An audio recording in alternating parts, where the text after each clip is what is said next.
When you have technical difficulties, you get irritated. When you get irritated, your podcast gets out late. When your podcast gets out late, you have to listen to me telling you your podcast got out late. Don't listen to me, listen to the Extreme Gaming Podcast, which is out late.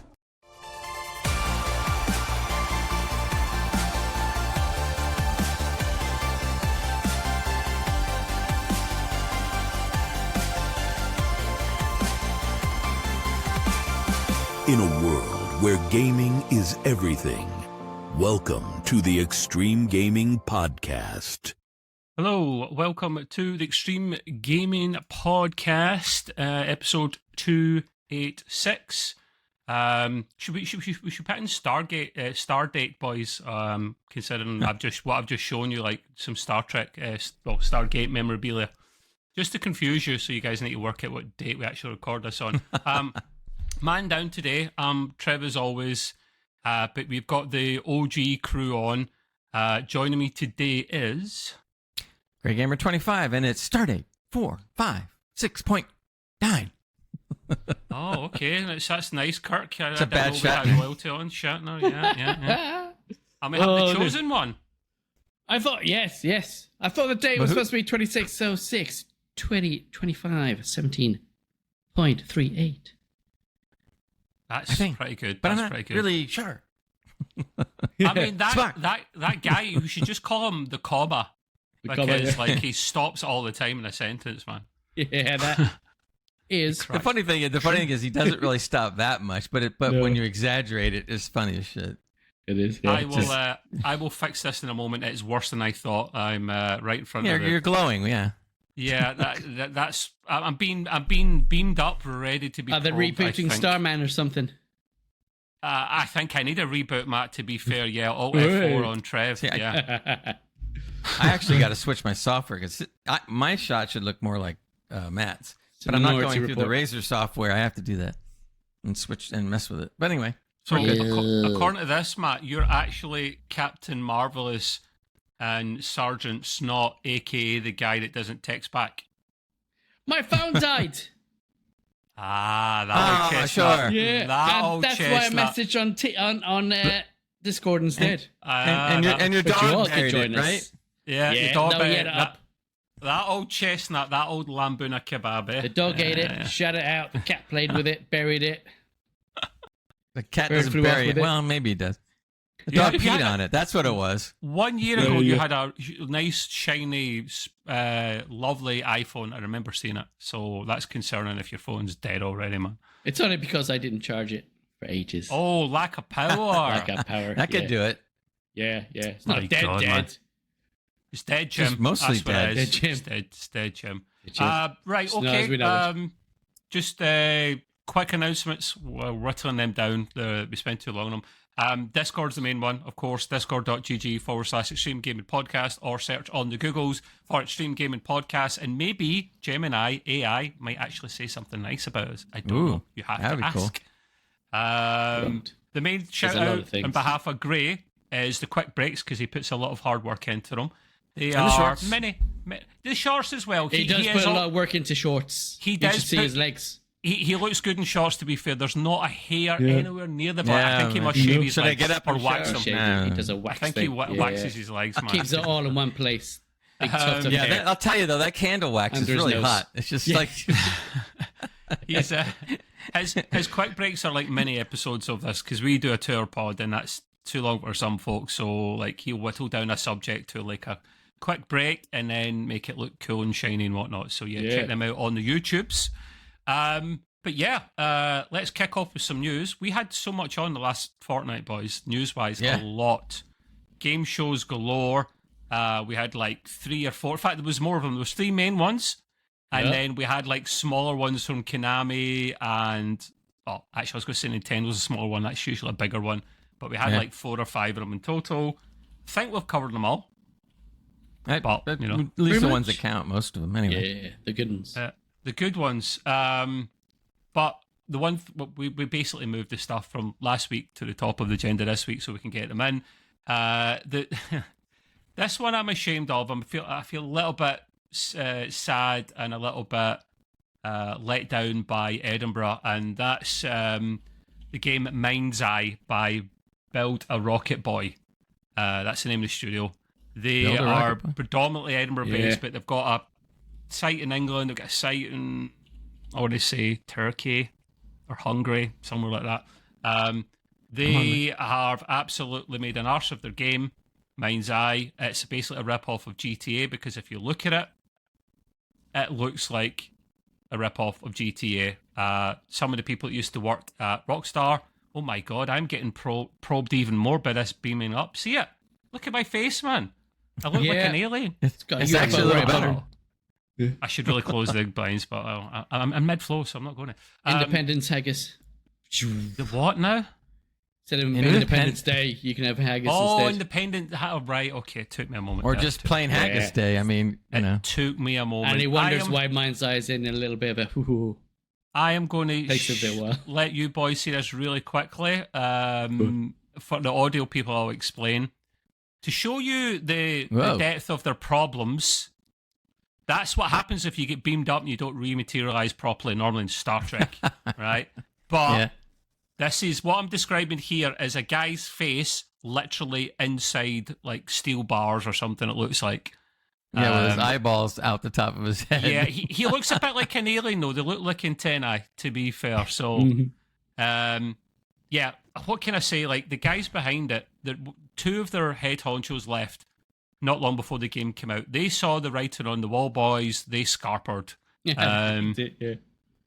Yeah, with their paychecks as well, no doubt. They're heartbroken apparently over the buggy experience. It's so bad with bugs that for only the second time, I think, in PS5's reign at least, Sony were giving refunds to people, and Cyberpunk was the other example of that. Wow. Cyberpunk went on to do wonderful things eventually, but they've got a back catalogue. They have got The Witcher and whatnot to go back on. These guys have got nothing, just that. It's so bad, they're really devastated about it.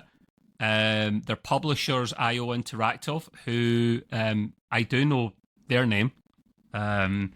So they did not release preview keys or anything for the media, so they knew it was shit, but they decided to put it out. I've got only so much sympathy, guys. If two of your main guys leave because they know how bad it's going to be, and you don't let media test this before it comes out, you know this game is shit, and someone is... I feel sorry for the guys, the regular Joes like you or I, the programmers, the designers. I don't feel sorry for the higher-ups because they knew what was happening, and they still released this game knowing it wasn't in a good nick. That is disgusting. Have we not learned anything, boys, in this modern day and age after Cyberpunk? This is even worse than that, though. Yeah. I mean, I can't believe that people actually left, and how much more do you have to be told that this is a problem before it comes out? And they just do it anyway. It's like, what? Well, this is why games are getting delayed now before they come out, which is not ideal.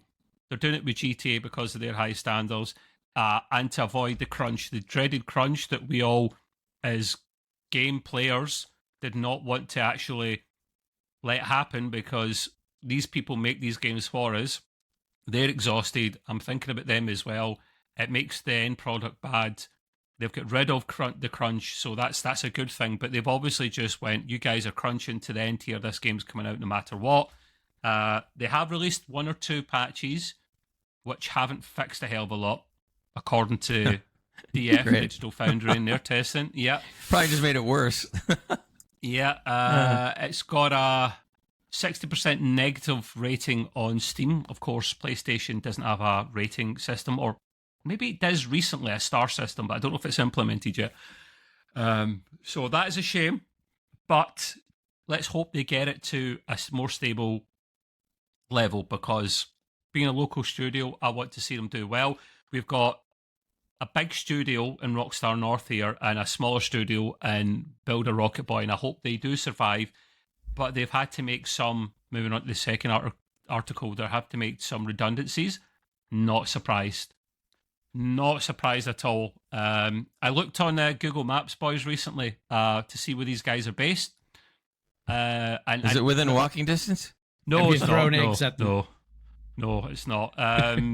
No, they are based in an area of Edinburgh called Leith. If you've ever seen Train Spotting, it's where that is setting. But it doesn't say build a rocket boy outside like Rockstar North, so they're kind of, maybe they took the sign down when the reviews come out, like, let's hide, no one can see us. They probably took them down before they put the game out for sure. Yeah. Let's put security on the door so no one can... There's no sign of any life. You look outside the building, you're like, hello? No one there. Shocking. Just the janitor. Can you go over there and yell at him for us or something? Sure. Yeah, I can do that. He will. Yeah. Just tell them, just go there and say, I'm Trev from, Extreme Gaming Podcast. And they'll go, who? He'll know. They know everything. That's right. Yeah. So the layoffs, now, it's not like the States where you can just like fire someone on the spot, pretty much. The UK, really strict laws, which I've experienced in my own job. I won't say much about it, but someone was taking the piss of calling in sick all the time. Very hard to let them go because there's regulations in place. So with the system we've got here, they have to start a 45-day consultation process with the staff. They have more than 20 employees, so it's not 30 days, it's 45 days. And they're planning to lay off 100 or more staff. Now, they have 300 UK-based between two offices. So that's a fair chunk. That's a good third right off the bat. I don't know how they survive that. Maybe they just use what they've got left to bring the game up to scratch. I don't know. But has it... Now, I haven't checked this recently. But I wonder if the game has actually been removed from all the stores it's on. Wow, that would be bad, but I could see that. Now, it's still on Steam. Yeah, still there. Mostly negative of 1,860 reviews. So it must still be in the PlayStation Store, which blows my mind. Won't lie, boys, blows my mind that. Well, especially if they're giving refunds, right? Well, yeah. You should probably take it down for a little bit. Mm-hmm. Yeah, 100%. Oh, they have 200 staff overseas, so 500 staff total. They're getting rid of 100 of them based in the UK, so it might not all be the Edinburgh branch, but there's a secret to making that game good from the start. That is, you must have a crew under 100, because look how many games out there that are really great that are working with crews under 100. Yeah, so that might be key right there. It's a fair shout. It's a fair shout. I will move on from that. It's a shame that I'm not surprised about redundancies, but it's kind of self-inflicted, this one. So, yeah, whatever. Yeah. The other thing, this won't be of any use to Gray because he's a boring, doesn't like 16-bit malarkey. But Matt and other people may like this. And I will share my screen quickly and I'll describe it for the audio folks out there. This is a little, I call it a souped-up emulator application. Called 3D Sense PC, right? I'll share this and I'll show you boys what I mean, right? So, this thing here, you need your own ROMs, right? So, got to be legal and all that. Oh, you keep your own ROMs yourself? Don't be touching them. But this here is basically, it looks like a normal 2D setup, but then look, they've changed it a little bit. So, takes 2D NES games, kind of makes them 3D-ish, 2.7D, I'm calling this. 2.5D, I mean, but yeah. But it is pretty cool. It is on sale at the moment, 40% off, something like £7 something. So probably like $10. It just puts a cool little twist on your old classic ROMs, which I found really interesting. I don't have any ROMs, or maybe I do, and I just can't be bothered plugging them in and setting it up because I'm lazy. I'm lazy, guys. But yeah, I thought that was pretty smart. I like what they've done with this, to be fair. I'm sure there was, for example, some audio. Oh, there goes the music. Yeah, I don't think that's getting copyrighted somehow, Gray. No, it's playing again. Yeah, I'm playing it on purpose. But yeah, I thought this was pretty smart. Gray, would you stop that, please, mate? There we go. Yeah, so there you go. I can see his heart going, whoa. A quick little look at that. Very positive reviews. Like, yeah, £7.19 at the moment. Reduced. The Mario one on. The Mario one. Give him real grey hair. Putting the Mario one on. Do you know Nintendo eat people like us for breakfast? Oh, they do. And then spit us out and then eat us again. Yeah. Now, to be fair, by the time you probably listen to this, the introductory offer's probably gone, but it's full price of like £12 or $15 or so. Yeah, you're not talking about a lot of money. Not a lot of money. Not a lot of money. Especially for that. I'm excited about this one, even though I haven't played the second remake. Bloober Team, the devs over there, have confirmed they are going to remake the original Silent Hill. Now, Silent Hill games back in the day were classic, legendary. They had movies spanning off, which I enjoyed. I know a lot of people hated them. I liked them. They made Silent Hill 2 remake a year and a bit ago. Yeah. And they've announced this is in development. It'll probably no release date, of course, but it'll probably be a few years out. Bloober Team are the devs. Konami are the publisher. It's their IP. I haven't played the Silent Hill 2 remake. Have any of you boys played it yet? And if so, what's your opinions? No, I haven't actually. No. Well, I don't know. I need to try it at some point. Do it. I'm not in a rush. There's so many games to play. I was thinking, I know Gray's going to touch on a subject later of Dune Awakening, but I was so tempted to buy that because the price is only something like £33 in CD keys, and that's good value. But I'm like, I'm not going to do it because I've got so many games to play. By the time I want to, or I can get round to Dune, it'll be even cheaper. So, or it could be a big hit and go up. Very rarely that happens, man. Yeah. Rarely, but it is possible. Yeah. But yeah, I'm excited about this. They announced it really early, maybe too early. Silent Hill 2 remake is done really, really well. Bloober Team are a Polish studio. I did not know that.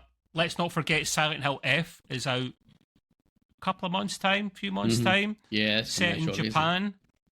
That looks pretty decent. So yeah, I'm excited about that. That was a cool bit of news that was dropped recently. Now, I say recently, it was probably actually closer to 2 weeks ago, but we were so rammed with news last week, we had to delay some stuff to this week. So apologies, people. Great, a bit of news for you, which I'm not excited about, and I'll explain why in a moment. The rumoured God of War project that was supposed to have rumoured to be announced at one of the recent showcases wasn't actually announced then. It's been rumoured that internally it's going to be delayed until next year. Now, I don't have a hell of a lot of time for this one because, and I'm knocking it because of the type of game it's going to be, not because it's new content.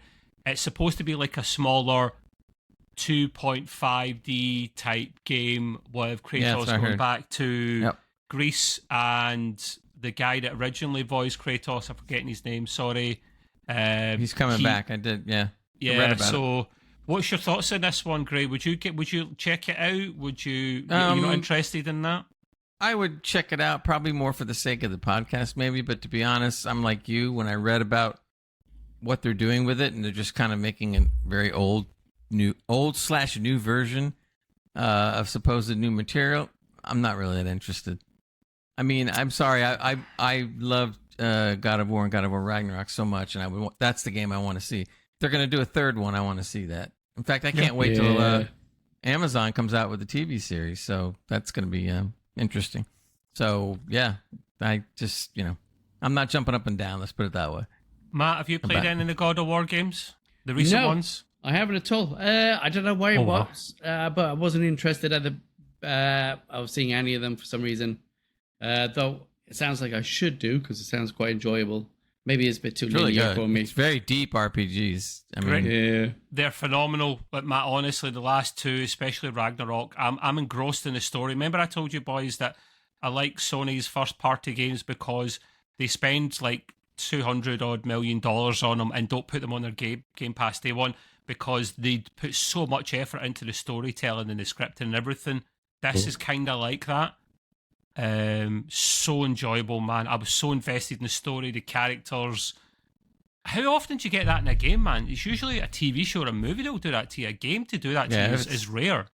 Yeah, if you truly get an RPG that's done right and well and quality, you really feel for the characters as much as you would a movie that was that good. Look, Witcher 3 did it. I liked that Witcher 3 so much that when the DLCs came out, I purposely did not play through them right away. I played them in spurts so that I could try to elongate the experience out because I knew they weren't going to do any more We don't want to know DLC. about your spurts, mate. We do Yeah, not know well, when yeah, I you're know. elongating, yeah. I'm spurted out. You're too But old for anyway, so I think they laid the groundwork to make good RPGs. And to be honest, there's only so many.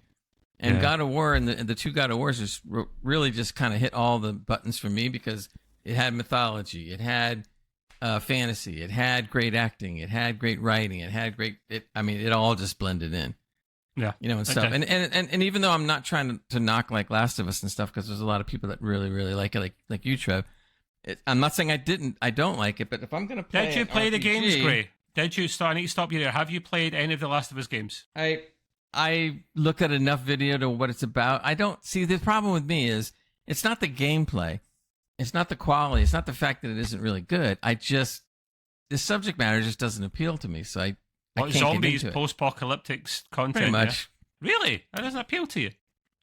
I don't. There's hardly a zombie game out there that I like. I just don't. I mean, the only one I kind of liked was when we were playing Black Ops because that was kind of fun. That's the thing, right? It's a different take than the zombies, though. Everyone, it's not so much about the zombies. Like The Walking Dead, it was never about the zombies. They need to be there. It's about the characters. The zombies in The Last of Us are very unique. They're not even called zombies.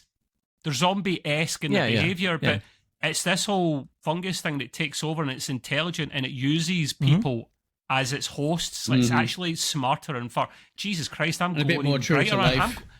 What lumen level am I? I must be like bloody at 10 million 60,000, Kelvin or something. Yeah, you need to you got to close those things and get a ring light that you can adjust. A ring light will make nothing. It'll make this brighter. Yeah. I don't want it brighter, man. I need to not sit by the window or change my camera. I have a ring light right here that I can lower the intensity if I want. No. But you don't sit in front of your window, directly in front of it. Well, with the yeah, light coming that's true. Yeah, so Just get some blackout curtains, and it'll just be black. I don't want to close them, otherwise my plants will die. Right, so leave me alone. Yeah, but see, if you do it really black, and then you have like a really weak light, it looks like you're just coming out of the black. Ooh. Well, I'll just change my camera. I'll just change my camera. That's all good. But yeah, listen. Back to the God of War thing. God of War thing. I'm not surprised that this was going to be like or probably will be the 2.5D Greece adventure, because there was no way they were getting another main game out to God of War Ragnarok that quickly. That's a 5-year minimum dev cycle. I wanted one more game to that trilogy. Why could he not do one more with Norse mythology? Because the thing is, see if he goes back to Greece, even if it was a full 3D game, I don't know if I'd be interested, man. Because I haven't played the old ones. The reason I played this is because I love Norse mythology. I like just about all the mythology. So, but I come back to the fact that if they make mythology horror even. But if they make the game as good as the last two, I don't care, because it's going to be. I know it's going to be good. That's the thing. It's such high quality that you can't ignore it when it's that good. True. Well, who knows about this game? Like, I may end up checking it out as well, or I should go back and play the older ones. I just hope they do the remaster for them, which was rumored, but I haven't heard or seen anything since. So I think that's ridiculous. They came out and they kind of, whatever you want to call it, leaked or whatever, and everybody was getting all excited and going like, yeah, remakes of the old God of Wars, yeah, and then all of a sudden, nothing. And I'm like, come on, man. Yeah, well, I mean, technically God of War 3 was remastered, but that was for the PS4 from like the PS2 up to the PS4, whatever it was, so it's not quite the same. I mean, that's nice for people that like that, but if you're going to upgrade or if you're going to remake it to the PS5 level and et cetera on computer. I mean, come on. I mean, we all know that there's effort put into it, yes, but it's not as expensive as going from ground up. So, I mean, come on. I want to. If we want to see some real good remakes of real good games. So if you're looking at a game, especially with me, I'm more like that, where I'm not going to go back and play an old game. I don't care how good it is. But if they remake it, I'm all in. Well, I don't usually go back and play games like kind of first player games that I've already played in the past, because time or lack of time for me, and I've already played these games. There's so many other games to play. If I'm not like you, Gray, I've not played the original God of Wars, they remaster them. Yeah, I'll go back. I'll go play them because I've never played them. So right, exactly. It's an incentive for me. And we discussed this before about remakes, whether we were for or against it. And I think we kind of universally kind of agreed if they do it the right way, we kind of agree with it because it's a lot quicker for them to turn that around. They can give it to another studio, and that helps fund. Sony do this all the time. It helps fund their AAA games. Yeah. I don't have a problem with it, but I don't think we'll see the remaster, which is a goddamn shame because I struggle to play with the shit graphics. I would. Yeah. Anyway. Right, moving on from that. Slightly controversial one, but I'm not surprised. Bungie, our old pals at Bungie, I'm going to shock and surprise you all, have officially delayed its shooter marathon, claiming it needs more time to rewrite the plagiarism and stop being dirty cheats. Sorry, no, it needs more time to refine and test the game. I'm sorry, I read the wrong bit there. Thoughts, guys? Are we surprised? No. Should it be scrapped? Should it be like what was the other game they sacked off? Concord. Yeah. Give up before you go. That one at least actually came out. Yeah. To show a picture and then you can go. Oh dear. Any of you boys get any theories why this seems to keep happening with Sony before I chip in? Because let's give you a bit of advice, a bit of build up information on this one. Sony are obsessed with live service games. They had something like 9 in the cooker, right? Cooking away. 9? And they've sacked, yeah. Up to 9, that was a rumour. One's been sacked off. One was cancelled, at least probably a few. That was The Last of Us multiplayer game, which would have been phenomenal because The Last of Us Part 1's multiplayer is very unique, wonderful, and they were going to make a game based on that separately.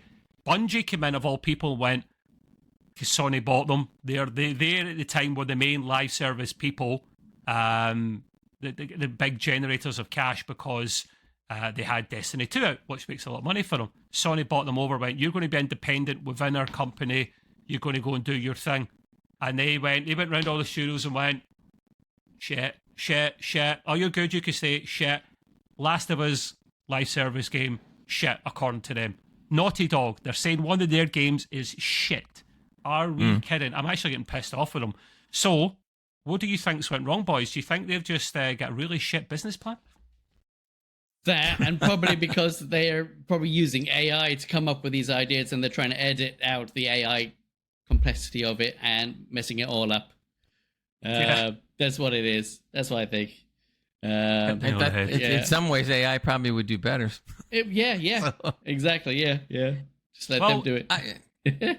Look, the live service thing really has been overused, in my opinion. And on top of that, if you're going to do live service, then you're going to have to go in and do it right. Because if you're even off a little bit, everybody jumps on your butt, and that's it. So you better know what you're doing when you talk live service. Now I think a lot of these companies are a little scared and skittish to even mention the word live service because all of a sudden people are getting more of a negative tone to it, with the exception of the few that are good. So and I wouldn't want to see every game to go the Fortnite route or and things like that. Not knocking it. Fortnite's fun for what it is. But my point is, imagine if they're all similar-ish to that model. We'd be bored shitless, guys. We would. Well, it'd be terrible. That's the problem with this game, Gray. It's a shooter extraction type game. You know, it's all been done. It's been done exactly. before. Another one. You're looking for something unique. You can't do something unique in the shooter space because it's been done already, man. Yeah. Think of a different genre and go with that. I mean, the art style is very. Obviously, it was plagiarized, as we know, but the art style is very unique. I don't know if I like it or dislike it. Apparently, they stole it off a Scottish artist, actually. This guy was like, I made this back like 5 years ago, and they've just like taken it all, man. I can't fight them. I'm just like one artist. I can't fight a studio like that, you know? So, but I think Bungie have then sacked the people that were involved. Now, this is when you do use AI to make games to an extent. You use it to help you create assets, help it to create art. Now, that's taking jobs away from the level designers, but if you use right, like Gray said, it's a good tool. We're not at the stage where it can make AAA games off the bat, and maybe it can make little silly indie games or something, but can't make big serious games like this. So I don't know if this is a good thing or a bad thing. Why is this not getting sacked off? Why are they not just calling it quits? So now the amount of money they spent in Concord, can I remind you guys of Concord? The last one of the guys head up in Sony before, like one of the high Hegians, he basically went in, bought, I can't remember the name of the studio, Firestorm, something like that. He went, I love this concept, I'm buying it. It's a hero shooter game, let's do it. It took so long to make. They put so much money into it. See, by the time it came out, there was already several of those types of games already in the market. They burned through something like $400 million, and then they sacked it off. Why are they not sacking this off? Have they spent more than that? You know what? Sometimes, and it's stupid, but some of these AAA companies, it's an ego thing. So if they sack off a game that had so much hype and people are like getting kind of excited about it, they feel like, oh, we got to put it out because it's going to hurt our ego or what people think of us. They don't think about the fact that, but then you also risk worsening your favor with people, but if it comes out like shit, so they're going with the latter to try and save face then, Gray. Yeah. I mean, it's really not I can understand it to a point, but it's not really the way you should be doing business. I mean, you need the money. Yeah, exactly. Show me the money. That's the bummer is it's driven by a lot of that, and it's just it's very, very hard to make a game in the live service category, as we discussed before. Very, very hard to do it. There's a reason why not many new people are doing it for that very reason. So they've probably got too much on the line. Yeah. This is one of Sony's main studios. If I'm Sony, I go right to the Bungie board. You're sacked. We are putting our guys on the board. You guys couldn't run a fish shop, never mind the games studio. So you get in your P45, which is the letter you get when you're sacked. In it. What is it in the US? We say P45 when you're sacked. Over here, I think the jargon is pink slip. Don't ask me why. Slip? Because that goes way. That is.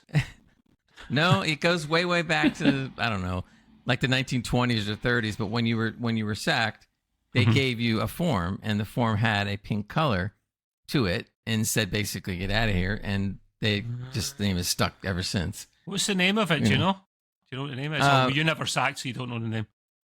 No, I don't. I mean, nowadays they sometimes call one thing or another, but the pink slip reference still lives today. You'll hear people say like, "What happened to him?" Oh, he got the pink slip. Have you ever been sacked, Gray? Only once. I've never been sacked. Actually, no, I have. That's a lie. I used to be a cleaner for about 6 weeks when I was very young to get some money, and I was too lazy half the time doing all the cleaning and stuff that they went, Trev, we need to let you go.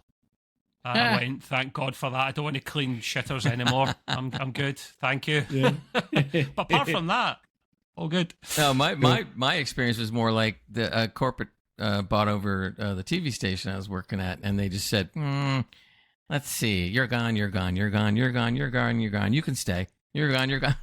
And that was it. Matt, have you been sacked? Never.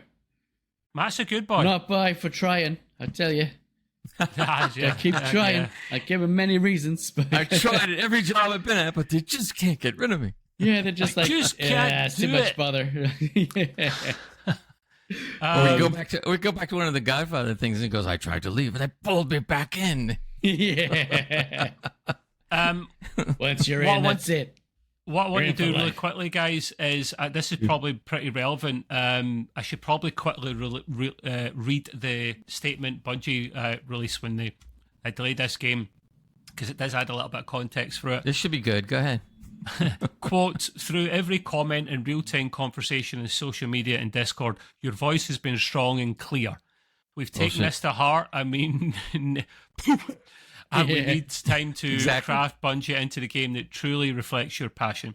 Yeah, After much discussion, you two, I'm going to go over and Rochambeau both of you, right? I'm going need more time to craft. Wow. I can't help it because it's... There you go. I'm going to read the rest of that while those two are sacked off. Through every comment, real-time conversation, on social media and Discord, your voice has been strong and clear. Bungie statement reads... We've taken this to heart and we need more time to craft Marathon into a game that truly reflects your passion. After much discussion with our dev team, we've made the decision to delay the September 23rd release. The Alpha team created an opportunity for us to collaborate and focus the game on what will make it uniquely compelling, survival under pressure, mystery and lore around every corner, raid-like endgame challenges, and Bungie's genre-defining FPS combat. We're using this time to empower the team to create intense, high-stakes experience that will take a title at Marathon. This means deepening the relationship between developers and the game's most important voices, our players.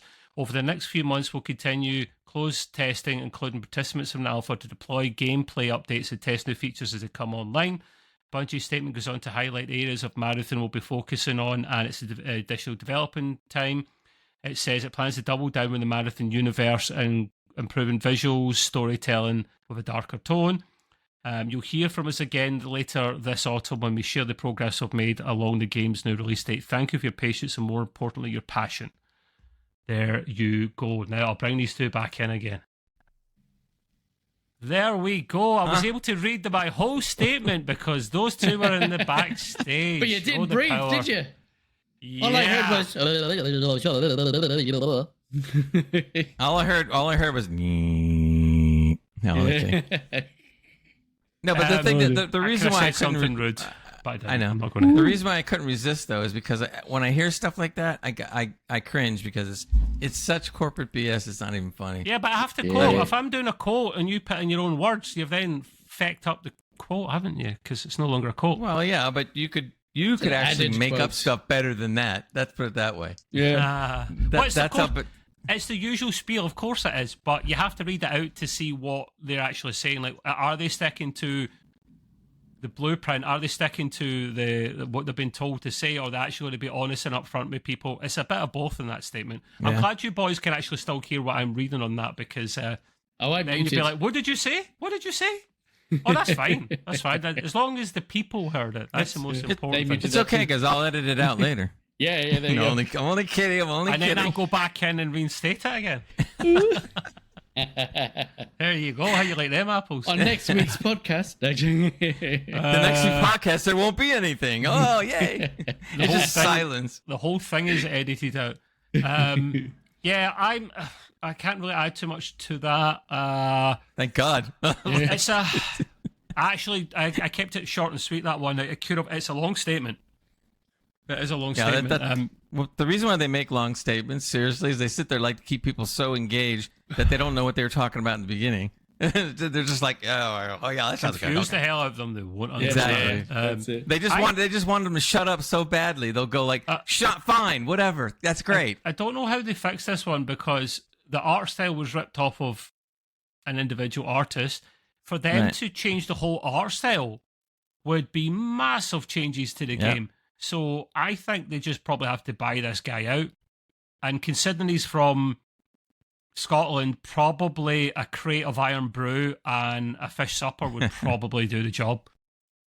And actually, the other side of the coin that could be happening too is that because of that, they figure they're getting enough bad press as it is.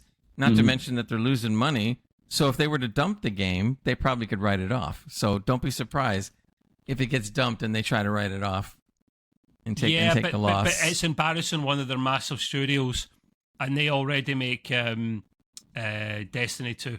Now, I like Destiny, that's why I've got mixed emotions with Bungie. I just, this is why we'll never get Destiny 3. Destiny 3 was on their radar. It was on their radar. How far they get into it? Probably not far, probably just let's discuss the idea of the game. It never get any further forward, which is a shame, because they're still making money off of Bungie 2, so they're not really... It's a Bungie 2. Can you imagine? There should be a Bungie 2. Destiny 2. So I don't think we'll ever see a 3, not anytime soon. It's a shame, but we'll move on from that. It's just the shit show that is Bungie at the moment. Sony need to get the finger out. This obsession with live service games is ruining them. The last two things I've quickly got are side-by-side things. Any kind of decent free games, or included as part of any kind of pass or anything, I like to quickly run them past your radar. For those that have Amazon Prime, you get free games every month, and we'll get some tasty ones here. Old Triangle Boobs herself, Lara Croft, has had a remaster. They're no longer triangular. They actually look more square. They don't look Tina Turner-esque. Square. Remember Tina Turner? Which she had, they're very pointy. Not so pointy here. They actually look more normal. So Square. So we've got Tomb Raiders 1, 2, and 3 remastered. They should just call them Tomb Raider, the Boob Edition, or something like that. I don't know. Boobless, or I don't know. Yeah. The boob upgrade. The boob upgrade. Free. Yeah. No, that's extra. Boob That's job. DLC. That's Yeah. DLC. Boobathon. Oh, God. We're honestly not sexist, honestly. Boobs. So Look, yeah, they'd have to put Eve from Stellar Blade in there to make me play it. Those so old games. I'm going to share something with you people. Gray's got a separate Steam account just to play Stellar Blade, the dirty dog that he is, and he's really enjoying it. So he tells me. I'm going to get into that later. Quiet. Yeah. You see I'll get something into that one later. You don't wonder why he's so quiet. Yeah. So Hey, Tomb Raider. Eve, come over here. No. God, he's got a blow up doll now. Tomb Raider. Imagine she showed up. The Tesla look on bots. your faces.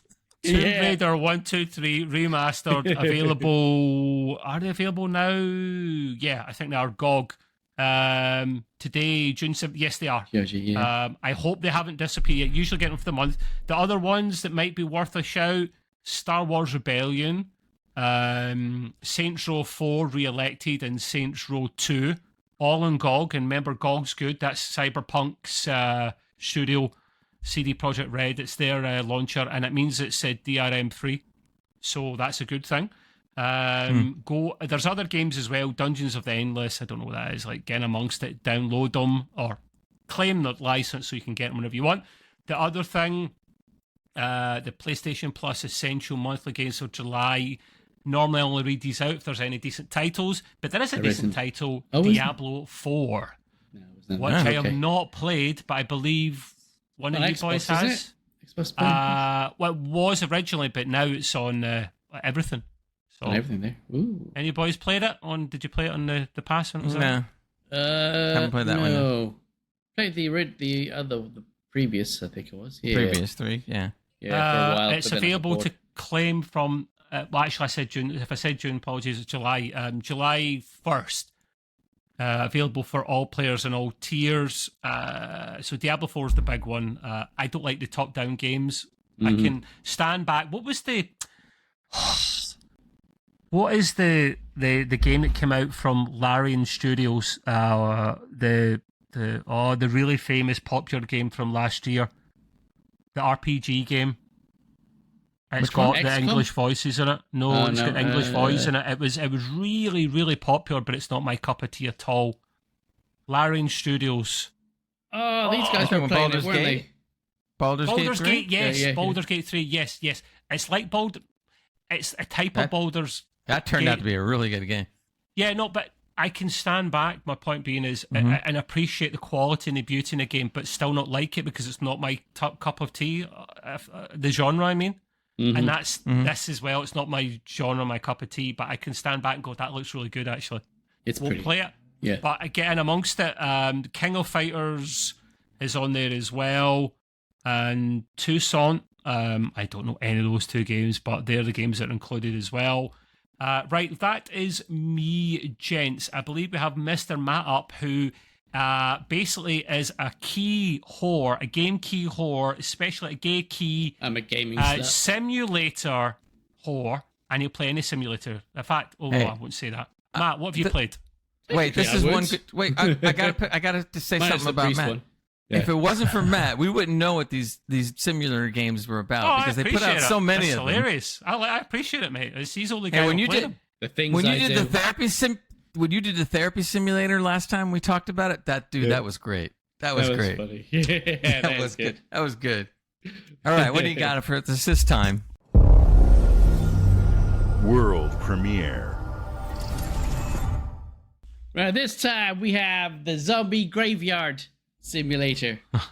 That is fun. That's been turning heads in a good way. I get it. Yeah, there you go. It's a quirky blend of cozy management sim by day and a frantic tower defense by night. And it really is. It's quite fun. So by daylight, you're a graveyard in boss. There you go. Boss. You buy yourself a plot. You're like, yo, this is it. This is why I see my life, digging dead bodies. Up, not up, down, not up. That's something else. Wait a minute. If they crawl out, you don't have to do anything. No, yeah. Yeah, that's it. Yeah, in you go. Come out when you're ready. So there you go. So you do this, but you got places that you have to buy. So digging plots. So you have to start off by, managing a little garden sort of thing, or what do you call it, a graveyard style. Yeah. And then from there, a plot. A plot. Yeah, there you go. You stick a few buddies in. There you go, sort of thing. Yeah, not in the same hole. I was gonna say. I tried, but nah. What am I hearing, man? What am I hearing here? So there you go. Yeah, stay still. I'll be with you. So you have to Are you talking to your cat or your dead body? Dead body. Yeah. Do you sell the plots too and make money or something? No. Oh, that'd be awesome. No, Maybe they'll add that. Okay. If you're listening in, hey, there you go. Put our names in the game, and you can use that idea. We don't ask much. Yeah. So there you go. So you also got to upgrade your place sort of thing, so you can have like a crematorium for when you want to bake them. You can stick it in the oven. Burn the bastards. Yeah. You kill them, we grill them. There we go. So you also got like a flowers stand as well, and candles that you have to sell to make it that bit more money and to help mourners mourn their mornings. So there you go. I get it. I get that one too. Yeah. Give it a 1 out of 10. I'd give it an 8. 8. It's quite fun. Wow. It's interesting. It keeps you busy. You got to hire staff to help as well. Keeps you out of trouble. Keeps you from the arms of the law. Sort of, yeah. Sort of. Maybe not. Wait a minute. You said you hire people in the game? Yeah, too? yeah. So you got NPCs that you can buy to help out either with the graves, cremating, shop, maintenance and stuff like that. Wait. Now, wait. You do can't hire the people that help? That would be so handy. That would be kind of cool. That'd be cool, yeah. But does the help get like turned into zombies too if there's problems? No, that I've seen so add far. That in the game. Developers, brilliant. Yeah, yeah. My NPC just stands there, just go, yeah, you deal with it, sort of thing. So yeah. Once that part's done, you got the sunsets. Boom, there you go. Total chaos. Zombies come in at you from 3 sides. Different types of zombies as well. Some that blow up, some that'll just come at you. So run. Oh, now we're talking. Yeah. And you have to stop them from destroying the graves and costing you money and income, of course. You do get like little bits of what they call it, upgrades that you can buy throughout to make traps, turrets, which they could be here and there. Also, nothing would be stranger than having turrets at a cemetery. yeah, that's it. Yeah. Oh, what are they for? No reason. They're just ornaments. Yeah. If you see a family coming in to see grandma that died and they all get shot by their turrets. Yeah, that's it. Electric fences. What sick bastard game is this, man? Jesus Christ. I know. I like it. That's good. It is pretty good. It is very fun. Wait, now explain about the turrets and stuff. How advanced are they, or how do they? So they're quite advanced. You got a shotgun one and a different one. I'll tell you about the shotgun one, and so it turns. Once it sees a wonderful zombie, it'll in range. It will try and shoot it, but the zombies will go towards it and try and destroy it. So you always have to do some sort of maintenance. You also got bear traps. You got electric fences and ones that you can put on the floor. So when they stand on them, they get shocked. Some of them might come alive. I don't know. Do they burn up? Yes. Yeah. Some of them just go and die. So they are quite Tell me, what does a bear trap do? Does it like snap them off at the feet or something? No, I wish it did. They need to put this in where bits of their bodies drop off and they're like, adds a bit. Man, we're giving them a lot of great ideas, aren't we? Yeah, there you go for your new update. Come on, get in, patch that shit in. We won't charge you. It is awesome. It is great fun. Yeah, it is good. I like Okay, what else have you been playing? You've been playing another. All you do is play simulator games now, so I assume the second one will be a simulator game for us. Funny enough, all I give. Did you hear him? That's all we give him. Yeah, give me some more. Come on. Give me some more. Yeah. So anyway, this one is the food truck shop simulator. So this one is a fresh entry into the street food sims genre, with shaping up our flavorful ride. Yeah. set to launch tomorrow. There you go, or today. Baby Bell. He's got Baby Bells. Oh, I'm hungry too. I was going to go to shops for some bastard. Oh, they call them Baby Bells there. I thought you just called them cheese wheels that actually sell Baby Bells there. Baby Bell's been there. Yeah, Baby Bell's been around a long time. It's not red though. Yeah. Those are my cheese wheels whenever I eat them. Only eat Baby Bells. Okay. I didn't think that Baby Bell's there. That's why you call them cheese wheels. That's just a greyism. Got you. And now they have them in different cheeses. They have Gouda and cheddar and the regular one and mozzarella. Have they got they're kicking it, man. Have they got feet cheese flavor? Who? Foot cheese Oh yeah, flavor. that sounds real. Yeah, okay. Can I wait other places? But I'm not going to. Imagination. Matt, tell us about your other game, mate. Yeah. So it lets you build your dream food truck from scratch. Maybe not from scratch. Yeah. Mastering a variety of street cuisines from hot dogs to burritos. And navigate the chaos of urban food services. You will do more than flipping burgers. You'll be flipping something, I tell you that. To unlock new recipes, serve customers across different districts. Well, I don't know about that either. From Chinatown to Little Italy. Wars. Yeah. And gameplay blends the cooking, driving, and business into that. So your first-person perspective, where you go into this truck, which you can't do anything with. I don't know, I'm telling you you can do this, but you can't yet anyway. So in the demo, it wouldn't give you much at all. So you're slicing things. If you slice too much of something, you can't store it, even though it says stick it in the fridge. You can't. Things are very chunky, very wild. You can't really do much, to be honest. I found it quite boring. It was needlessly really tiresome. So the 1 to 10 on this one's got to be low then. Yeah, this one it's a 3. I'm gonna say it's 3. Okay. You couldn't build to upgrade anything, and it was just a nightmare. I was just like, I was actually looking kind of forward to that. I thought that sounded kind of neat, and that sounds awful. That's what I thought. I was like, oh wow, you can go in, grab what you need. I do like that prospect that you actually have to go around where you are, and it's a small area. To go to a stall to buy your veg and what you need. You know, you meet your protein, your veg, and your carbs and all that stuff, and come back and then. Did you ever see it? There's a show on Food Network, and it's called The Great Food Truck Race. Have you guys ever heard of that? No. The show's really good. I mean, it's been on for 12, 14 years now, but they basically have these guys, like you're saying, on the food truck. And they're all competing against each other, making all kinds of different meals, not just the typical things. And I thought maybe this was going to be a reflection of that, which would have been cool.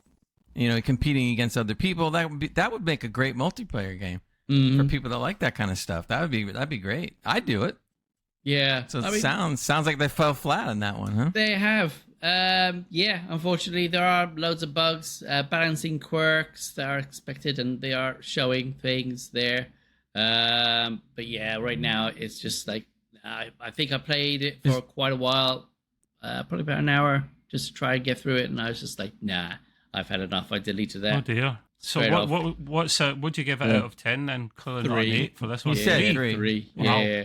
Sorry if I missed that. It needs a big jump, either with their techniques, how they use their controls, for sure. Yeah, it sounds like a fail right out of the box. Yeah, that is pretty much polarizing difference between the two games, man. It really is. Like one shit, one good. Hey, why not? I mean, this is why you're doing the people service, mate. You're doing your public duty here to stop the people playing shit games. I'm doing my part. You doing yours? Yeah. We're not putting you on a poster if it's World War III, mate, like that, man. That's not happening. Are you doing your bit? I am. Are you doing your bit? I'm doing my bit by staying at home and playing video games while you're out fighting the war. You want to do war? Play games.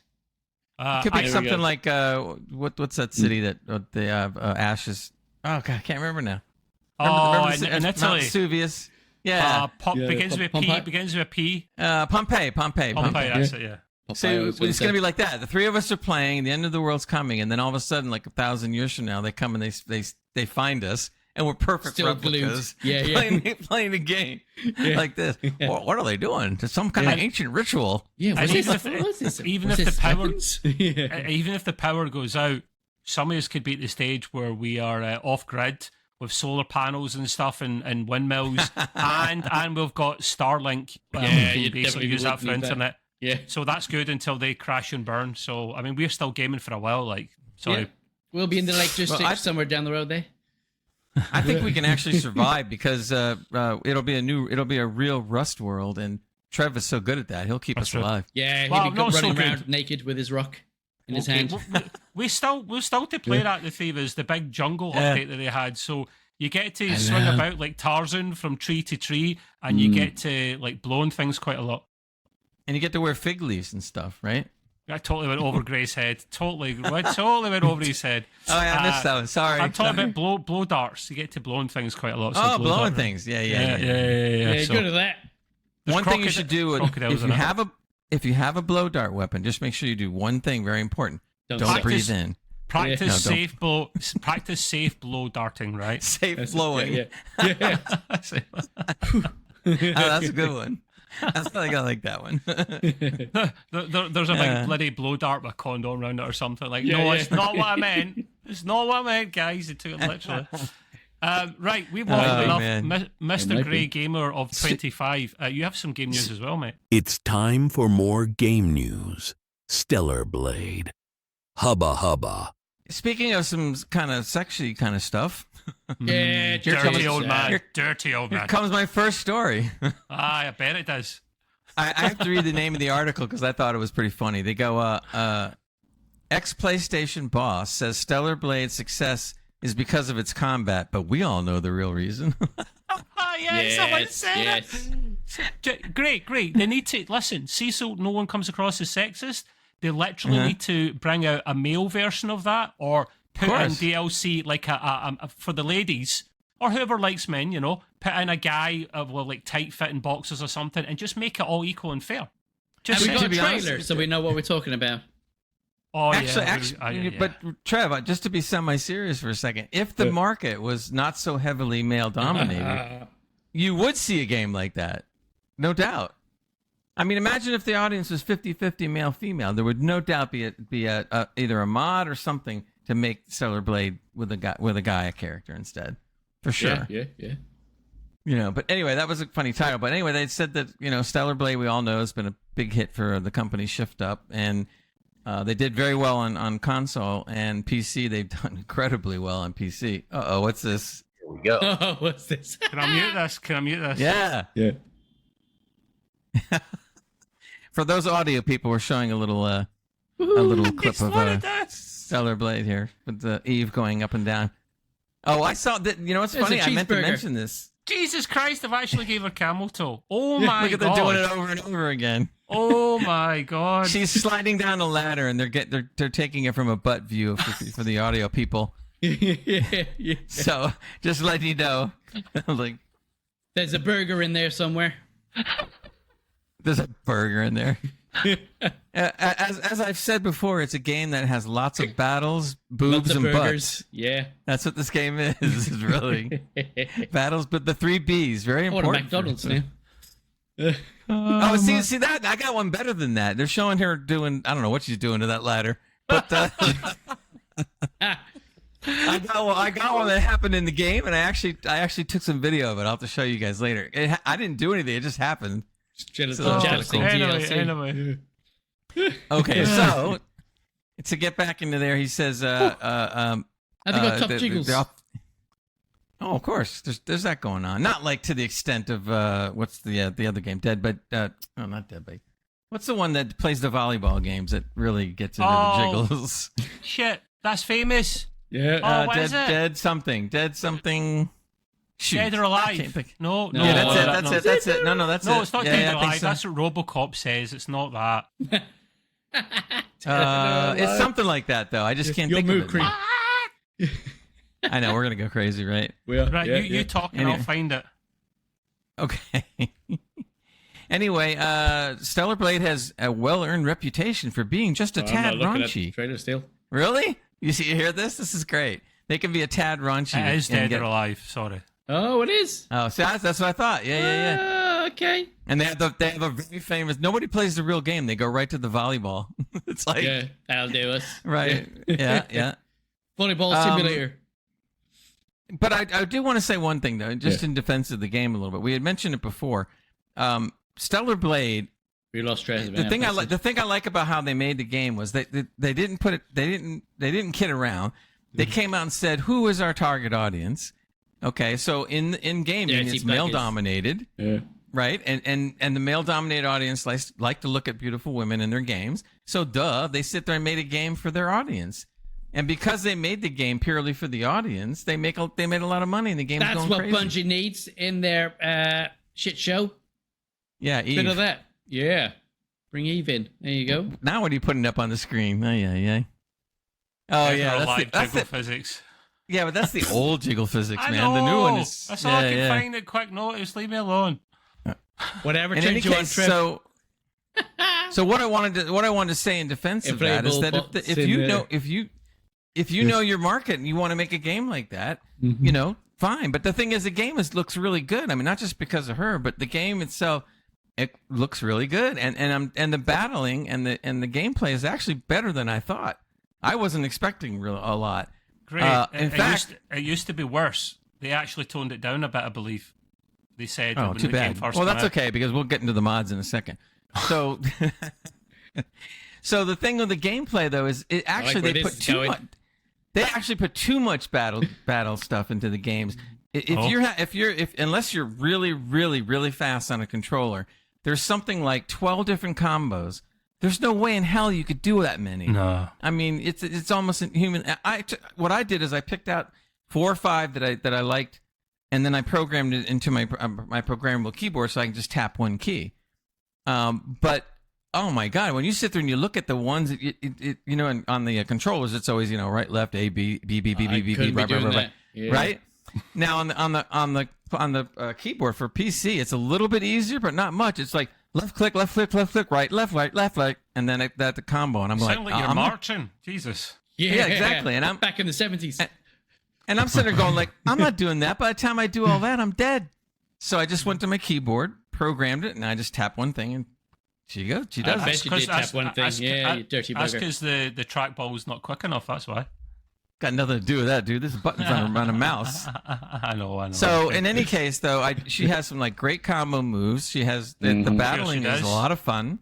Jiggle left, jiggle right again. That's all in there. That's all in there. All. But see, that's the cool thing about it. I'm sitting there fighting these cool demons and chopping their heads off and their legs off and everything else and slicing them in two, which is a lot of fun. And then all during that, they try to make the best angles of Eve they can while she's doing that, and it's just like, man. And then of course the outfits, and I haven't even gone into some of that with the game. The one I'm playing, I think is the deluxe edition. Anyway. They have 5 different outfits, but there's one called, I think it's a red dress. It looks almost kimono-ish. Mm-hmm. Oh my God, does she look good in that dress? Jesus, it's definitely the best. Matt, I've got the. If you know the scene from South Park where Randy's sitting in the room in front of the PC and he's like, "It's ectoplasm. It's ectoplasm." That's great. Yeah, definitely. 100%. One of the comments in the game, which was funny, is it goes, "It's probably not a game you want your mother to catch you playing."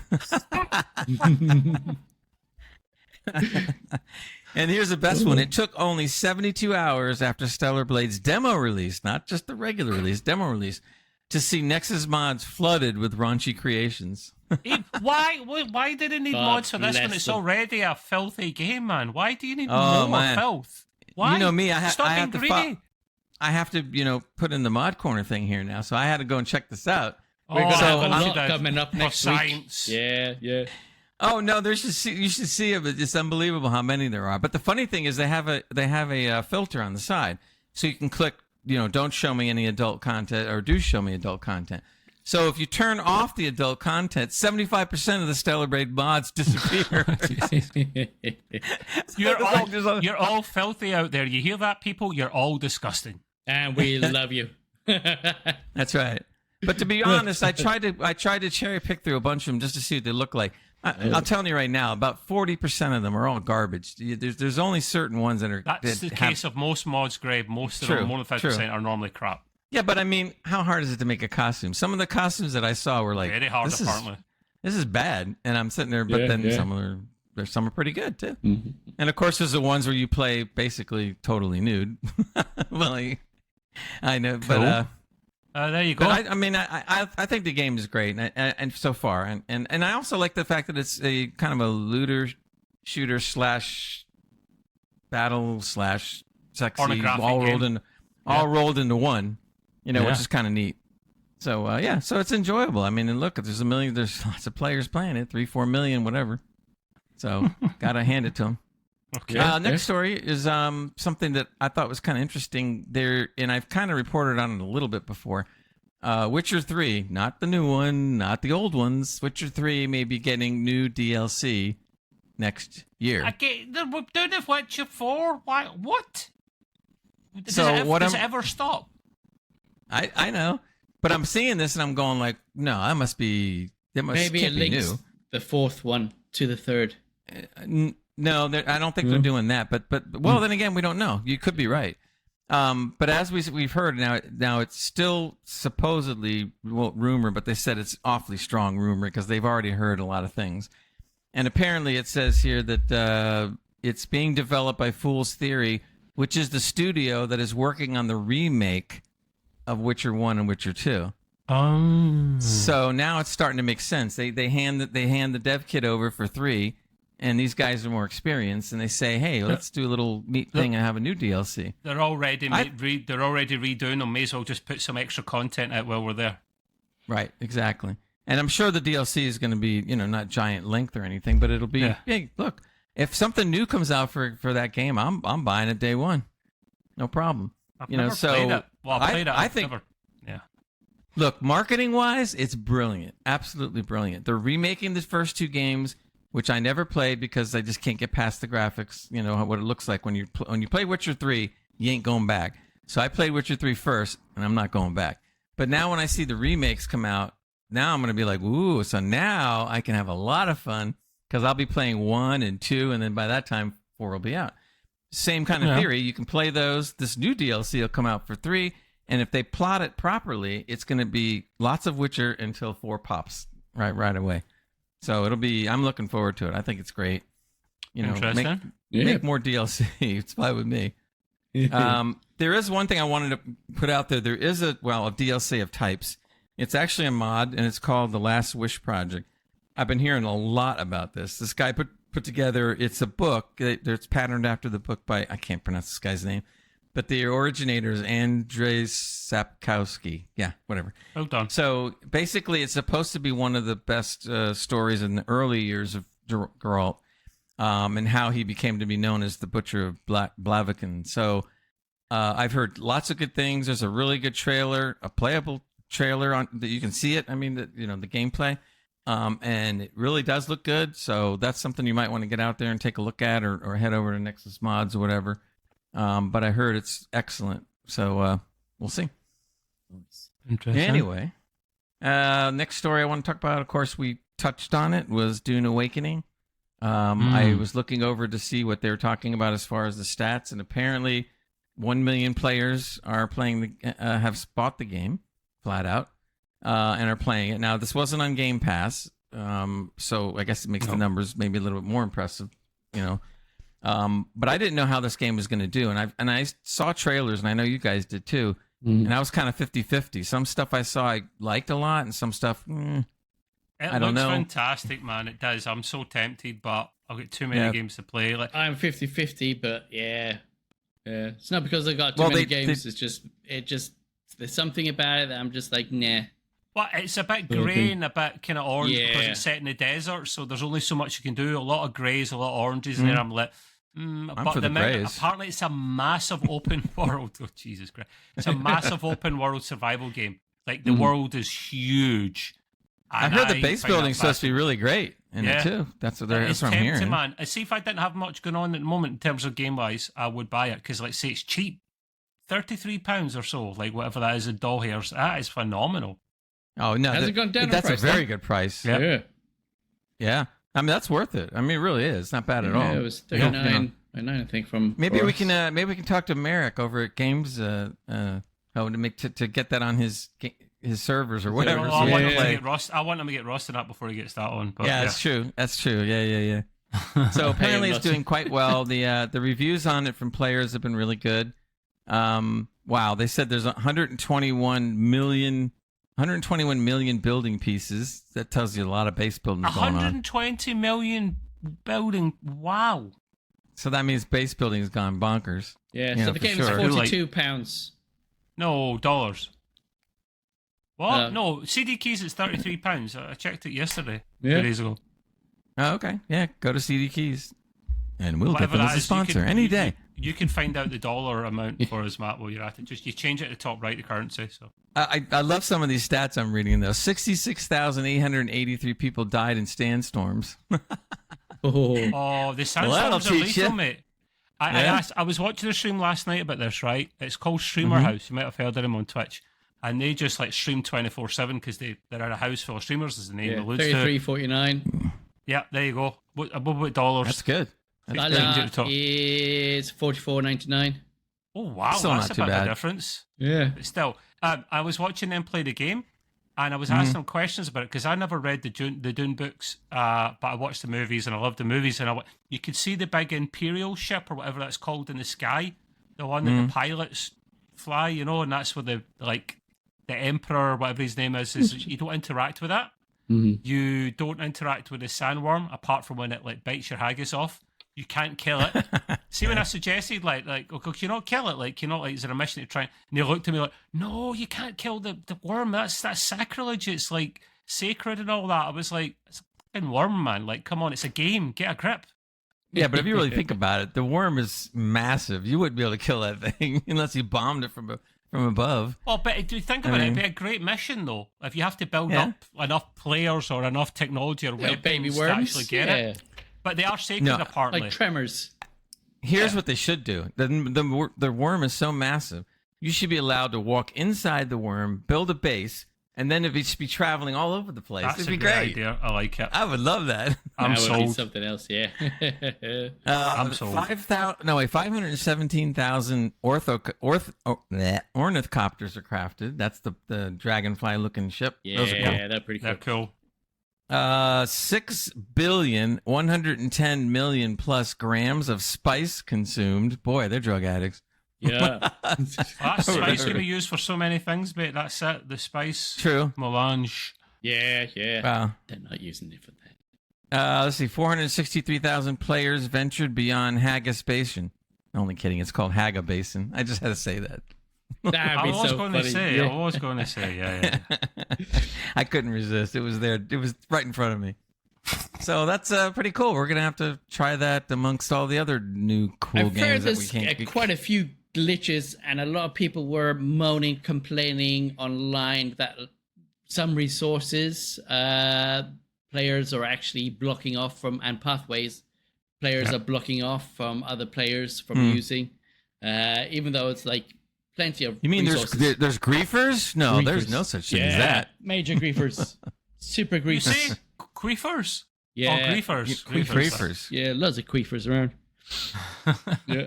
Well, hopefully they'll get to some of that and maybe. Well, I Yeah, did Tail hear you it about, get them somehow. everywhere anyway, so I did hear about these problems as well that Matt just described. I've heard of other problems in the game as well.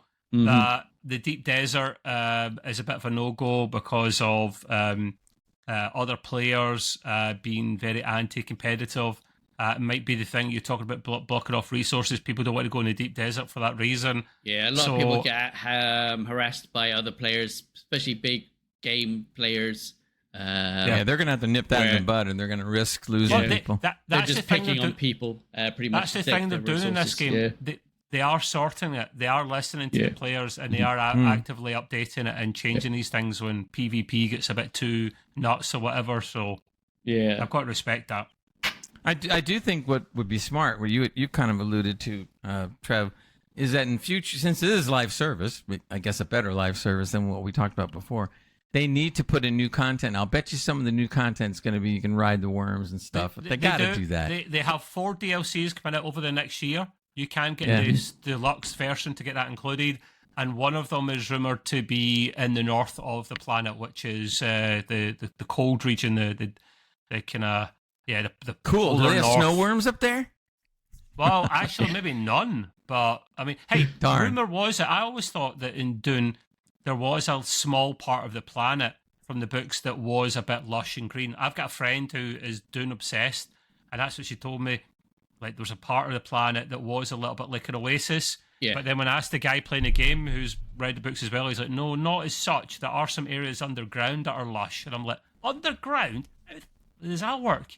But yeah, apparently it's mostly just desert planet. That's the thing. Well, we've seen underground things like that before. It's not anything new in movies. I mean, It's Yeah, artificial, isn't it? It's all right. They're channeling the sunlight in a way that actually hits all the The land that the time greenery, forgot.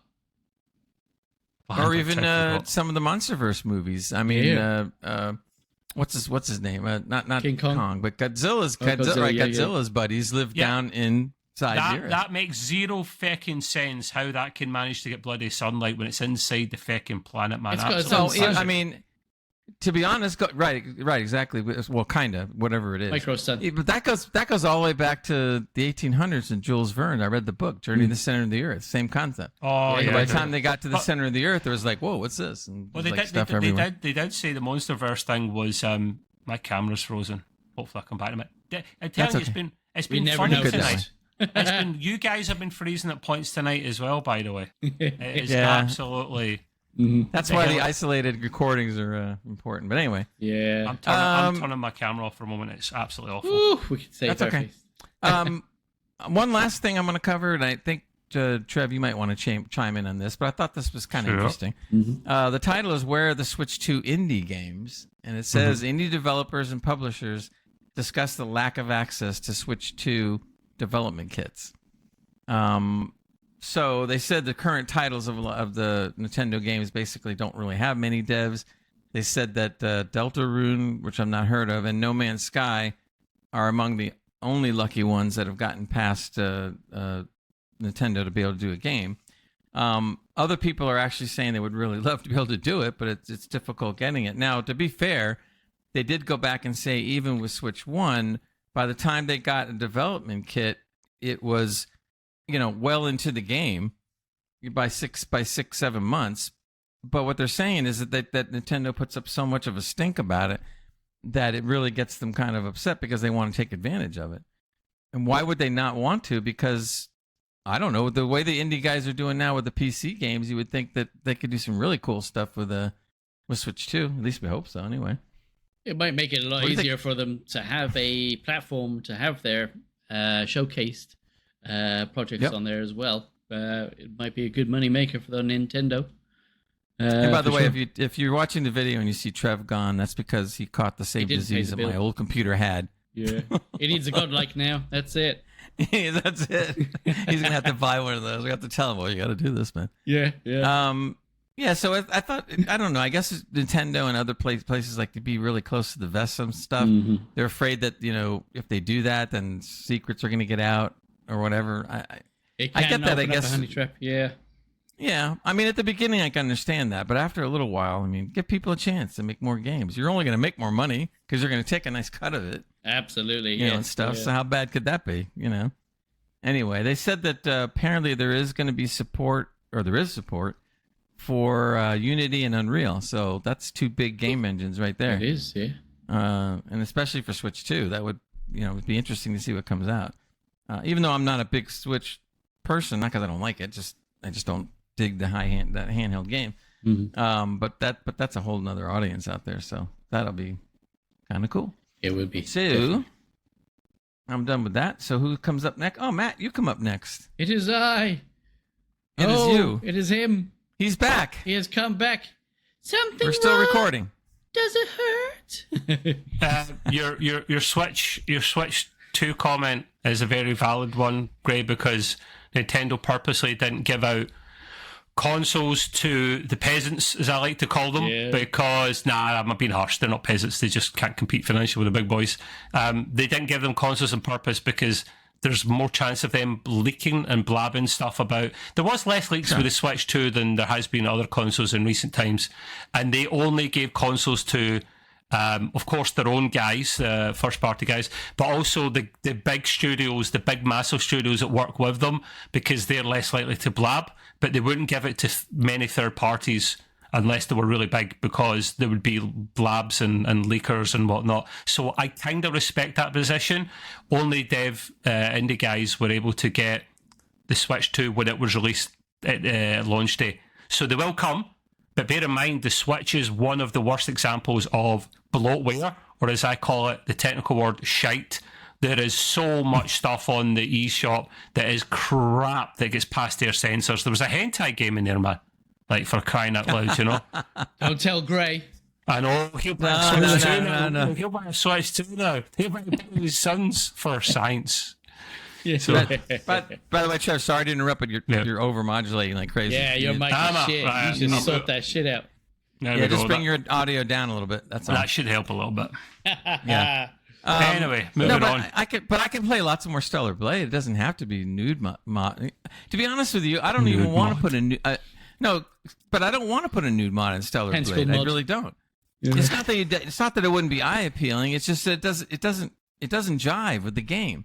If you got absolutely nothing on and you're fighting these beasts, it doesn't look right. It doesn't jive, but it jiggles. Yeah, that's true too. And but when she's in the proper outfits that move the way they move, because it looks pretty good, that makes more sense to me. That's more enjoyable. Well, after watching that little short that we put on for Stellar Blade and Matt's comment, all I'll say is I want to get to bloody McDonald's. I'm hungry now. I deleted my bloody app. No, I'm not going to do McDonald's. Can you be like, call up, can I have the Stellar Blade burger, please? Yeah. Right. Anyway, Mr. Matt, you have some game news as well for us, please. Oh, I do. Right, so this is talking about the new Xbox PC app, which is got Steam integration as well. So this is what we were told from last time we spoke about this. And I was really kind of excited. I was like, yeah, let's get it out there. Let's show everybody how it should be done, including Nintendo. Microsoft are rolling out a major update to the PC Xbox app that turns it into a unified game launcher. This new feature currently is available to Xbox insiders. Yeah, baby. So lets you see and launch games from Steam, Battle.net, Ubisoft, Epic, and other storefronts from there directly from within the Xbox app. No more having to open up another app to play the game, to open up an app to play a game. That's good. App inception, basically, is what you're saying. Yeah, that's it. Absolutely. Yeah. So your installed games will from supported platforms will automatically appear in Xbox's apps My Library and most recent as well. Hopefully there won't be no game save issues there, but I'm sure there won't be. We'll test that out. You can launch from one place, which is what I was saying there. It's part of Microsoft's broader push to make Windows the ultimate gaming platform-ish, especially with handhelds such as, would you guess it, the Xbox ROG Ally. There you go. Or ROG Ally Xbox. I find that pretty interesting, Matt, because I have that app and I haven't checked it in a long time because they really didn't give much of a shit for the PC players in that in regards to that. So now they've actually upgraded it, and I might actually have a look now. Interesting. Yeah, absolutely. I think it'd be quite a step forward there. Well, I think Xbox and Microsoft are definitely on a tear because they keep on advertising play anywhere.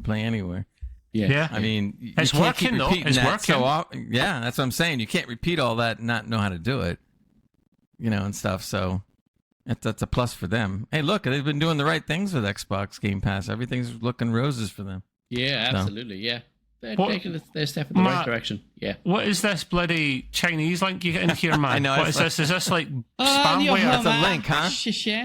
Yeah, so I did a new star who was Chinese, and I actually spoke to him a little bit. What do you mean he was Chinese? Is he changed? I've changed him now. Ethnicity? Yeah, he's now Chirish. Which is like I see what you've done there. I see what you've done there. I see it. Yeah. So and he was well impressed. Wait. Chirish? Chirish. Yeah, Chinese and Irish. Yeah, I kind of figured, but I never heard that one. That's good. You heard it here first. I panned it. Oh god. So there you go. He was well impressed. He was actually talking. He goes, "Oh, is your girlfriend Chinese?" Then I was like, "No, but I'm trying to make her." so, You just change your name to Eve and everything's great. yeah, there we go. Yeah. Oh man alive. Yeah, I'm bless you though. Yeah, so this is a Toy Story themed gaming PC, which is quite interesting and quite exciting. What I am going to do, I'm going to shag it up on here. Bear with me. He's going to do the thing. I'm going to do Did you say you're going to shag it up on there? What is It sounded like he was saying as well. Yeah, the disgusting. Shag ding! Look at that beast there. Let me put my notes in the right place. Podgeman, what the hell? Look at this beast. Yeah, so MSI teamed up with Disney. Yeah, and Pixar to create. I think it looks pretty cool. Look at that. Look at that. That looks pretty cool, doesn't that? Look at that. Look at the hot colors on there, man. Very hot, right, Shaddy? Yeah, that's so pretty. it's a limited edition Toy Story gaming PC, as well as sound. There's only 500 units being made, exclusive to Taiwan. Unfortunately, typically, that's pretty typical, really, isn't it? So yeah, Buzz Lightyear themed here. Do the action figures come with it? No, they are they are part of the Ultimate Edition and the DLCs. Yeah, so you got Buzz Lightyear themed RTX 5070 GPU. You got a Woody inspired Z890 Look at this, a Woody motherboard. Yeah. Oh dear. There's the what's it, the RTX 5070. Wow, that's cool. That's not bad actually, to be honest. There. You got a IO right here. From what you call these guys, the little critters? MSI. It's still MSI. The claw machine modeled shenanigans there with the thingamajiggies. The case itself. I'm scrolling the wrong fucking thing here. The power supply. Look at that power supply, great. 850 watts PSU. It looks good. Look at that. Yeah. Isn't that gorgeous? Look I'm at that. telling you right now, if I had disposable income, I'd buy this in a second. I mean, this is cool. I'd probably take so cool. stuff out. What is that last thing? A fleshlight rocket or something? What? So with any adults, they'll get a free rocket pocket. Pocket rocket. Rocket. Yeah. You don't. But you might. You never know. I should never have brought Stellar Blade up. No, you shouldn't. Look what happens. Amazing what happens what you bring up. So it's more a than you beautiful, bargained for. Yeah, absolutely. Yeah, so what banging for? Case, yeah. What'd you say? Yeah. Slap that one on the old cheek. Wow. Yeah. It's that was very cool, though. I'm glad you showed that. That is pretty cool. So on there, it's definitely a collector's thing, and it's only $2,700 US. Really? Yeah. Seriously? Yeah.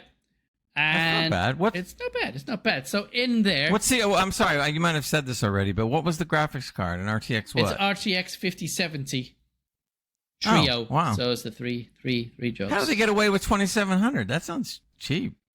Yeah. Especially since it's a collector's edition. So you got the Intel Core Ultra 5, 245K CPU in there.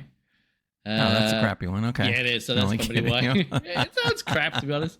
You got the Kingston Fury Beast DDR5, 32 gigabytes RAM in there at 6,400 metric tits per second.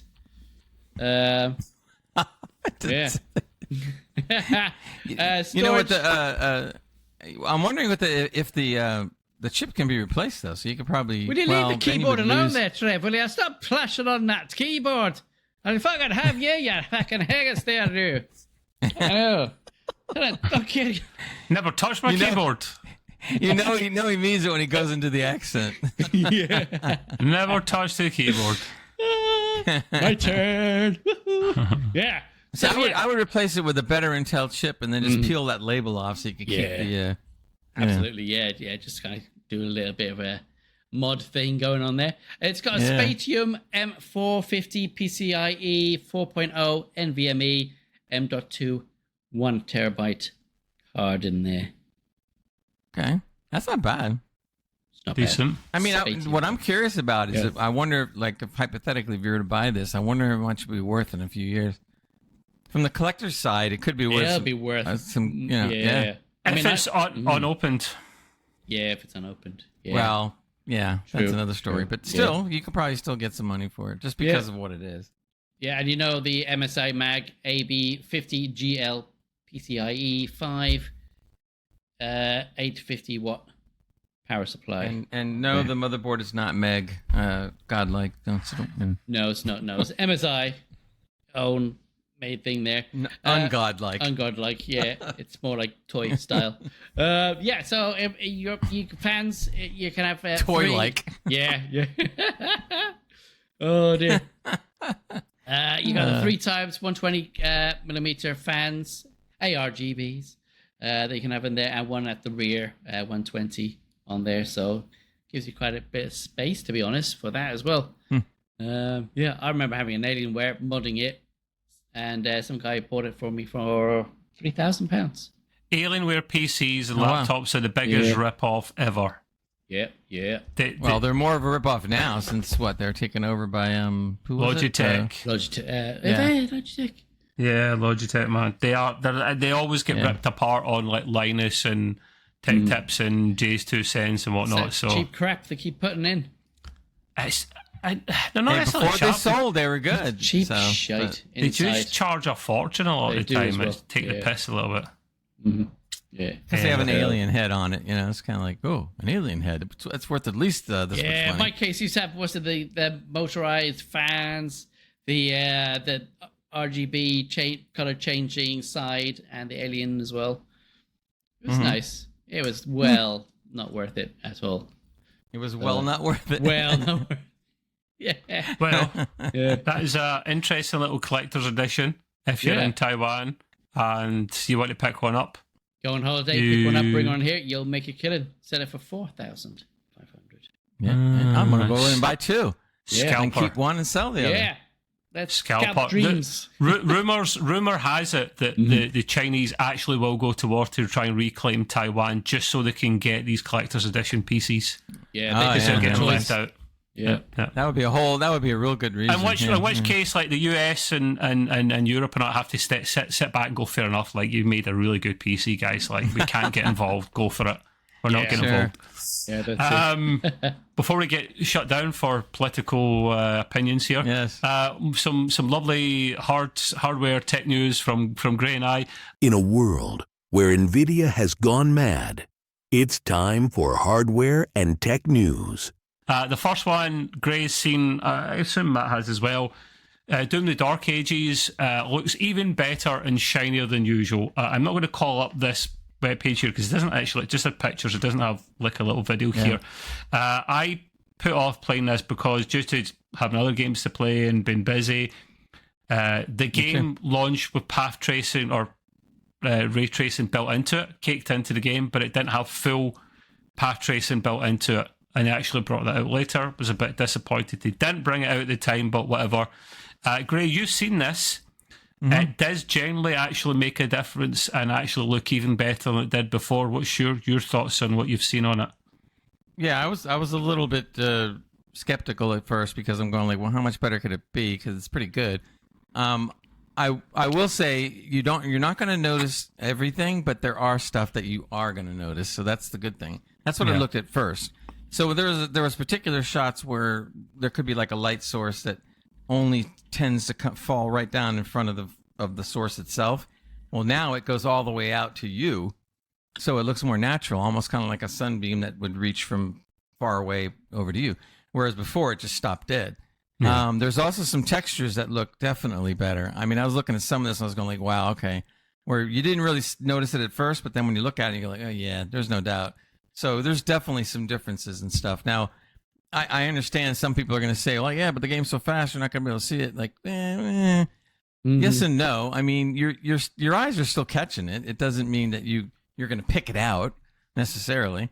But, it's there, and they went through the effort to do it. So I think it's great. And you don't have to pay for it, so... No, yeah, true. That's nice. Yeah. Have you seen the upgrades, Matt? Did you see any of the video content they've done on this? No, before and after. No, I wish I did. I'm watching it now though, and I'm just it looked a stunning game before. I have to go with the point originally where I'm not ultra fussed about it because it is a fast-paced game, so you won't see a lot of it. Although some things look more obvious, some of it's a bit more subtle.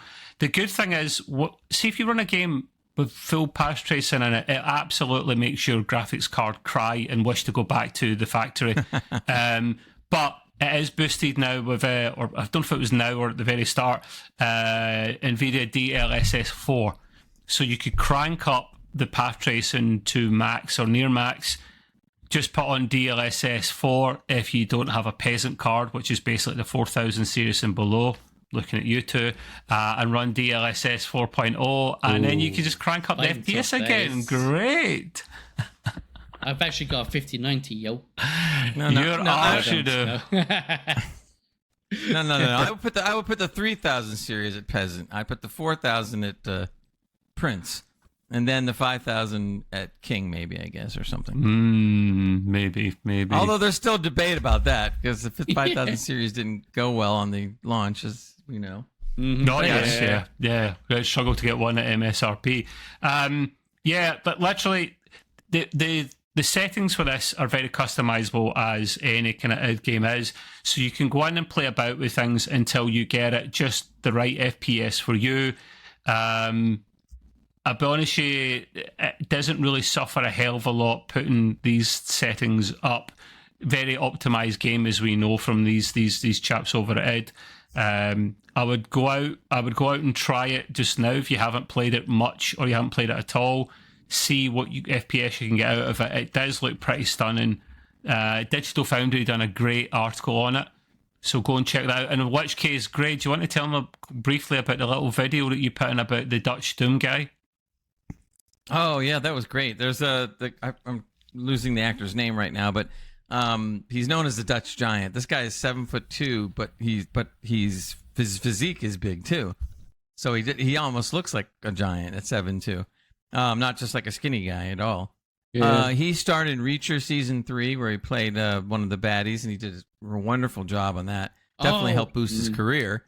And then he's been doing this cosplay thing here and there, where he asks people, "What character would you like me to play?" There's a little bit of what we're showing now, but I'll do quick breaks on this. But I'd never really thought about it, and then I'm going like, "Oh man, this guy should be able to pull it off." So as soon as I see the video, I'm going like, "Oh my god!" It's like the Doomslayer definitely came to life for real. Yeah, I mean, it looks great, and the costume, the people that built the costume were so good, and the shield actually spins with a blade on it, just like in the game. And I'm sitting there going, "Wow!" And they made a gun. You know how the gun is like much bigger on a character than is humanly possible? Yeah. Well, they made the gun as almost as big as it was supposed to be in the game. Not quite, but almost. And only he could lift this thing to make it look real because he's big. Yeah, it does look big. It looks excellent, man. He really pulls that off. I mean, if they made a movie with him, it would look great. It really would good. The guy is huge. He's like 7'2" or something in real life. No, he's taller than that because Reacher's 7'2", isn't he? 7'2"? No, he's 6'4". This guy's 7'2". This guy's 7'2". He is the world's largest bodybuilder. Not best bodybuilder, largest. I liked what he done for. So this was sponsored by a few people, I think, this video, but Madame Two Swords was one of them.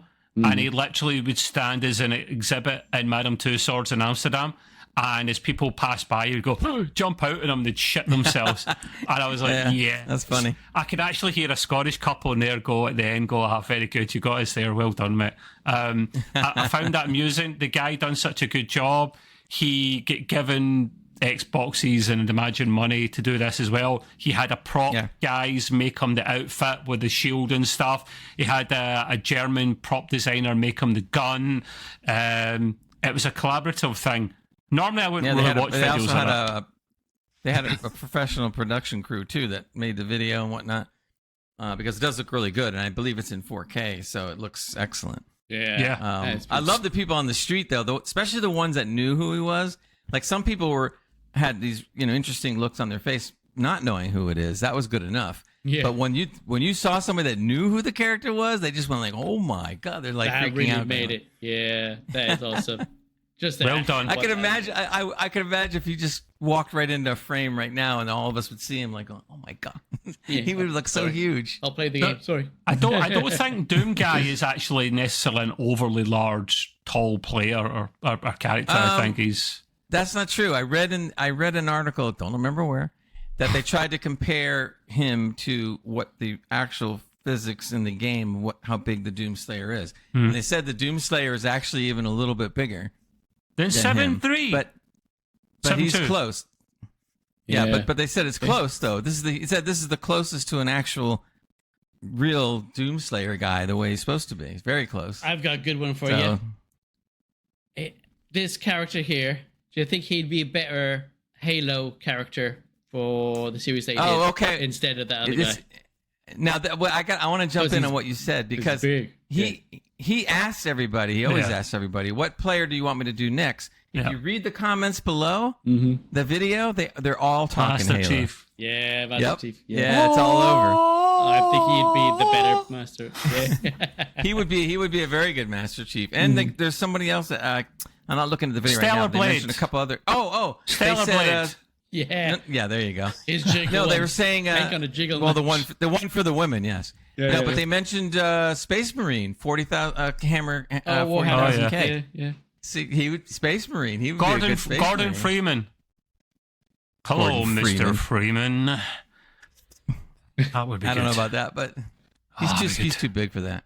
Anyway, I'm conscious of the time. We'll crack on, guys. too. But yeah, go and check that video out. He's literally the Dutch guy, or the Dutch giant on YouTube. Pretty cool. The other thing that was really fascinating hardware tech news this week, actually, this was posted in our Discord as well. Valve, okay, they take 30% off of developers, but they're a private company. They do really well, offer you a very good service, and very rarely, if ever, go down. They have updated their software again so that you can call up an FPS counter in-game for all their Steam games. Now they have got an add-on, or they've modified it, I don't know if you want to word it, where you can actually distinguish between real frames and fake frames. Yes, if they're DLSS frames, they'll be able to tell you, so you can actually have on screen a fake counter and a real counter, and I find that really cool. It's sad that I find that cool, but I find that really cool, guys, because some people are a bit of a sucker for pure rasterization performance. Gentlemen, discuss your thoughts. Is it cool? Is it sad? Will you use it? Will you not use it? Definitely usable. I don't think it's too sad. Yes, you're a geek. You're probably the only one. But yeah, I think it'd be very handy, especially if you want an actual proper outcome of what frames you are actually having, what you're using, what your graphics cards uses. It'll give you a better frame of mind of what you're doing. Frame of mind. Yeah. What I thought was the over. Yeah. I like how the overlay is though. The overlay, first of all, goes at the top, and it's very skinny, so it really doesn't intrude too much. Have you guys tried it yet? I haven't tried it yet. No. Funny enough, I was playing Minsk. I do. A demo. I'll talk about that next week. And it came up on the thing, and I was like, how the hell did that get up on there? Because I was just like, I didn't put that in there. So I was like, oh, maybe it's a game thing. And so after that demo, I was playing other things, and it would come up with every single game I was playing. And I was like, where the hell did this thing come from? So I'm looking through Xbox, I'm going through NVIDIA, going, where the heck is this coming from? But it is quite interesting to see what it is, because I was like, oh, it actually tells you what's coming up. It tells you all this information. Normally you get like this, that, and the other, and I was like, wow. How did you make yours automatic? See, I went into it, and I was trying to figure out how to make it come up. I'm having problems just getting it on. Toggle. And I'm not sure what I'm doing wrong. Got a toggler. You switch in. All right, I'll have to go look at it. I thought I had the toggler on, but I'll go look again. The toggler. Yeah, flip it. Yeah. Yeah. The handy or maybe thing, two togglers. the handy thing here is it only supports DLSS and AMD's FSR, so it does offer more than just the NVIDIA stuff, which is cool. But there's no mention of Intel's XeSS, which has recently got Frame Gen 2.0. So it covers the two main ones. At least it's not just NVIDIA. But hey, that's really cool, guys, how it can even tell the difference between the two. That is kind of that is getting into the guts there of the NVIDIA's driver, like to actually know what's going on there. So Yeah. Matt, I have a question. On the overlay, it says FPS, right, and the number, and then it must be FFPS, fake frame frames per second. Yeah. Is that like on there? Yeah. The next thing I've got, gents, is a kind of funny thing. The Switch news.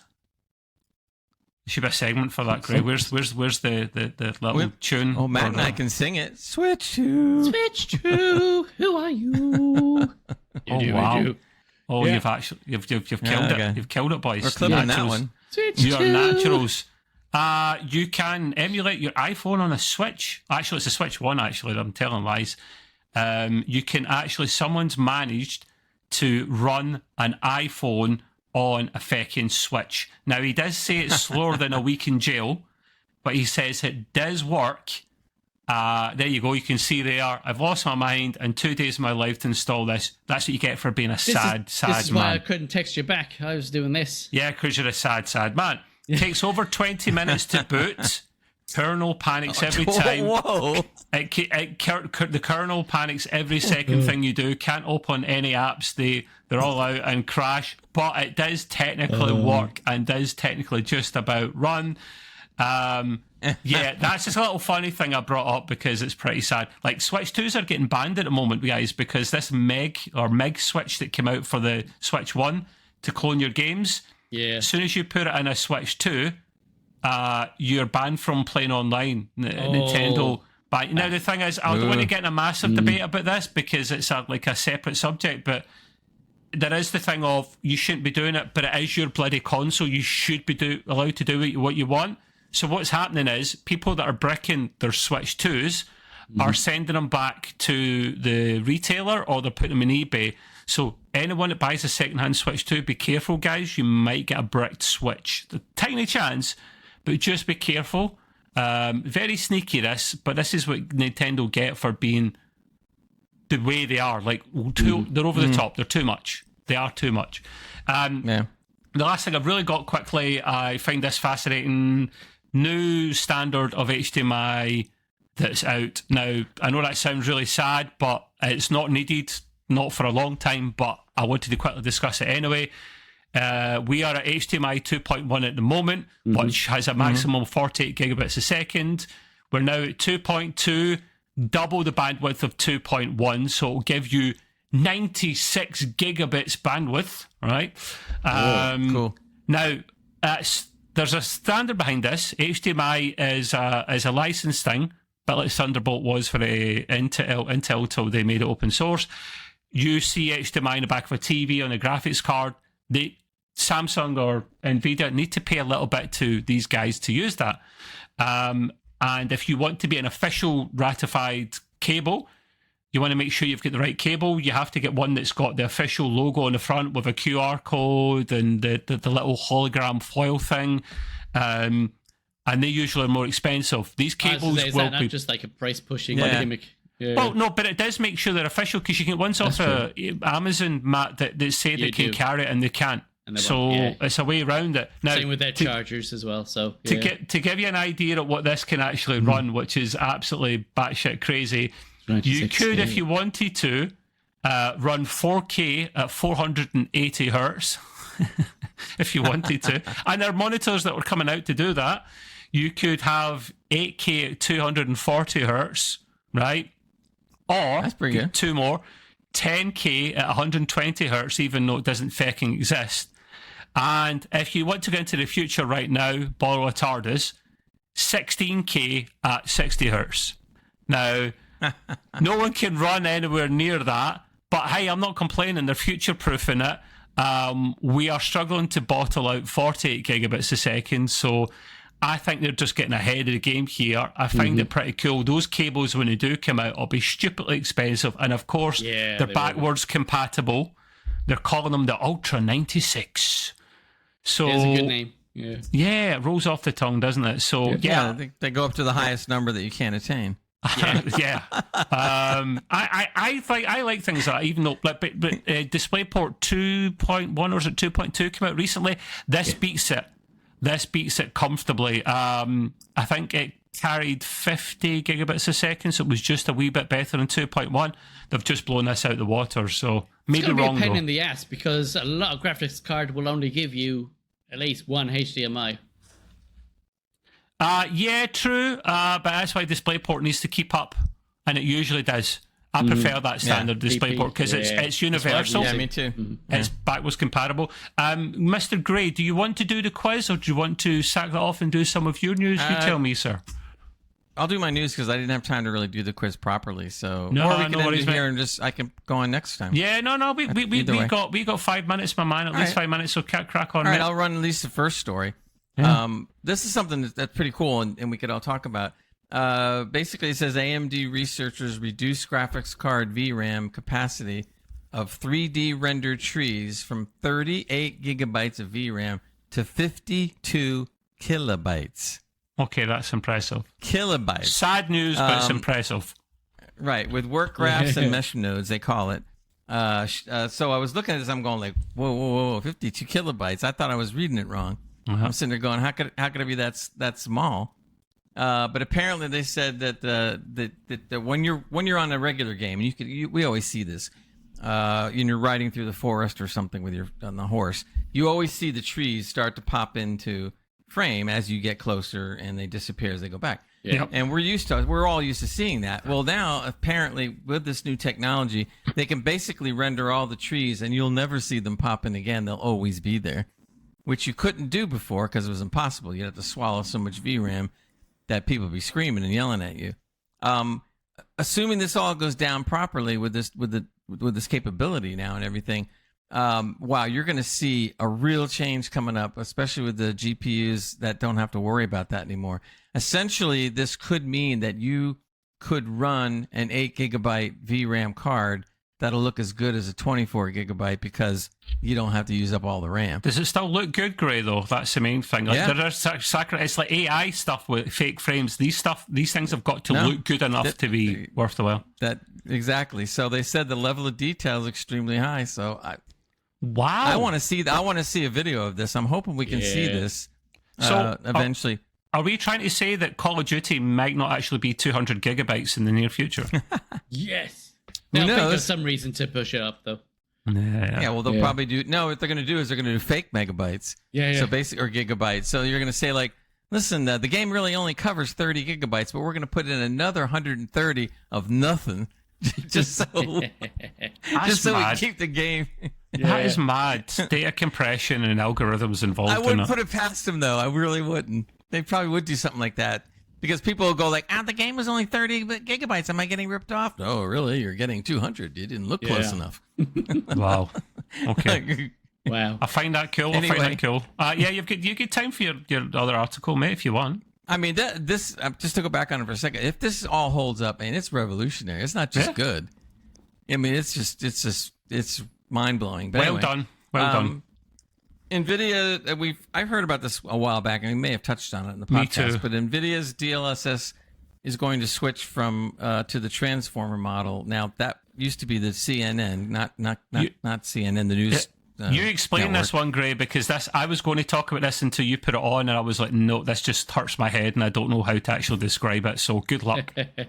Yeah, I know. I'm not going to say I'm a pro at this either, but the point is that to keep it semi dumbed down. Their process before that was called CNN is obviously not where they want to be, and they've been playing around with the transformer model for quite some time. Robots in disguise. Sorry, but now they apparently want to feel like it's ready to come out. Sorry, they want to bring it out because they feel like that it's ready to hit the public. So they're claiming that it's going to be a 4 times uplift in computing for GPUs and so forth, 4 times.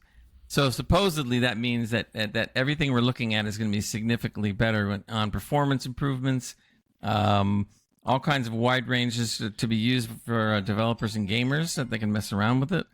But they're all saying this is not just a simple upgrade, that it's a significant upgrade, they're calling it. And they said they've been working on it for something like 6 months. and basically that's going to be applied soon. Yeah, I did that same. When they first announced the Transformer, I actually did this. So I put it in our Discord many months ago. For the audio people out there, he put up a Transformers robot, movie thing. The show movies. Sorry, I know. The other one is the 4080. Yeah. Sorry? The yellow one's the 4080. Yeah. What I think is really funny about this, and maybe they did it on purpose, is first of all, the first model they used was CNN, right, the news network. Now they do Transformer model, the movies, Transformers. I mean, come on, guys. Lawsuits here. This is Americans we're talking about here. They love a good lawsuit. Yeah, that probably won't happen, but it is a little bit goofy and a little bit. Wait a minute, now you went CNN, now you're Transformer. You sure you didn't do that on purpose? Great, I can't do this justice either. That's why I don't do it. But the gist I did get is it is a big deal. It is a very big deal in the field. It is a big deal. There's one thing if you Google this and you see the article or whatever, they have a picture where they show you Aloy from Horizon, and she's carrying a backpack, a little pack on her tush. Jiggle physics. Not really, but when you see the bag, which looks good anyway, on the left, which was CNN, right? Now all of a sudden, with the new Transformer model, you definitely see considerably more detail, more finer detail, and it's backwards compatible with all cards. Correct. Yeah, correct. Especially the 4000 series too. Too. It's in card. So this should be this should really be interesting because now we're going to see some extra stuff coming out of our cards, which is really I think it's pretty cool. Get more than sawdust then. Yay.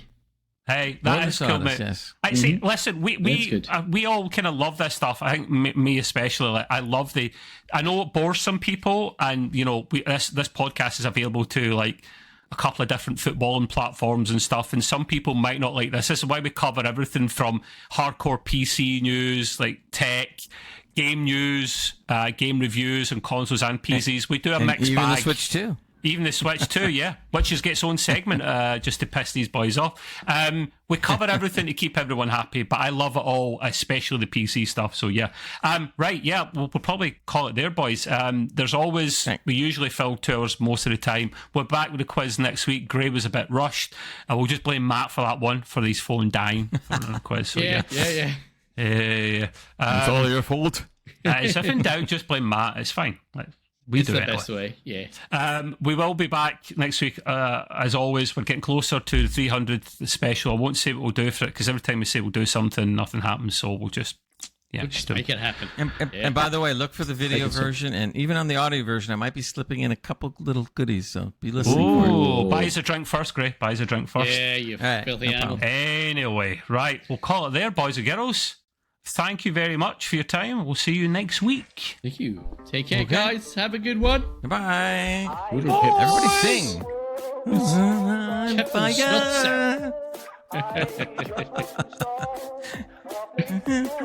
He always puts me last because I can sing this. No, actually, I can't sing this. Yeah, you can. Sing it. Yeah, I can sing it. It just sucks.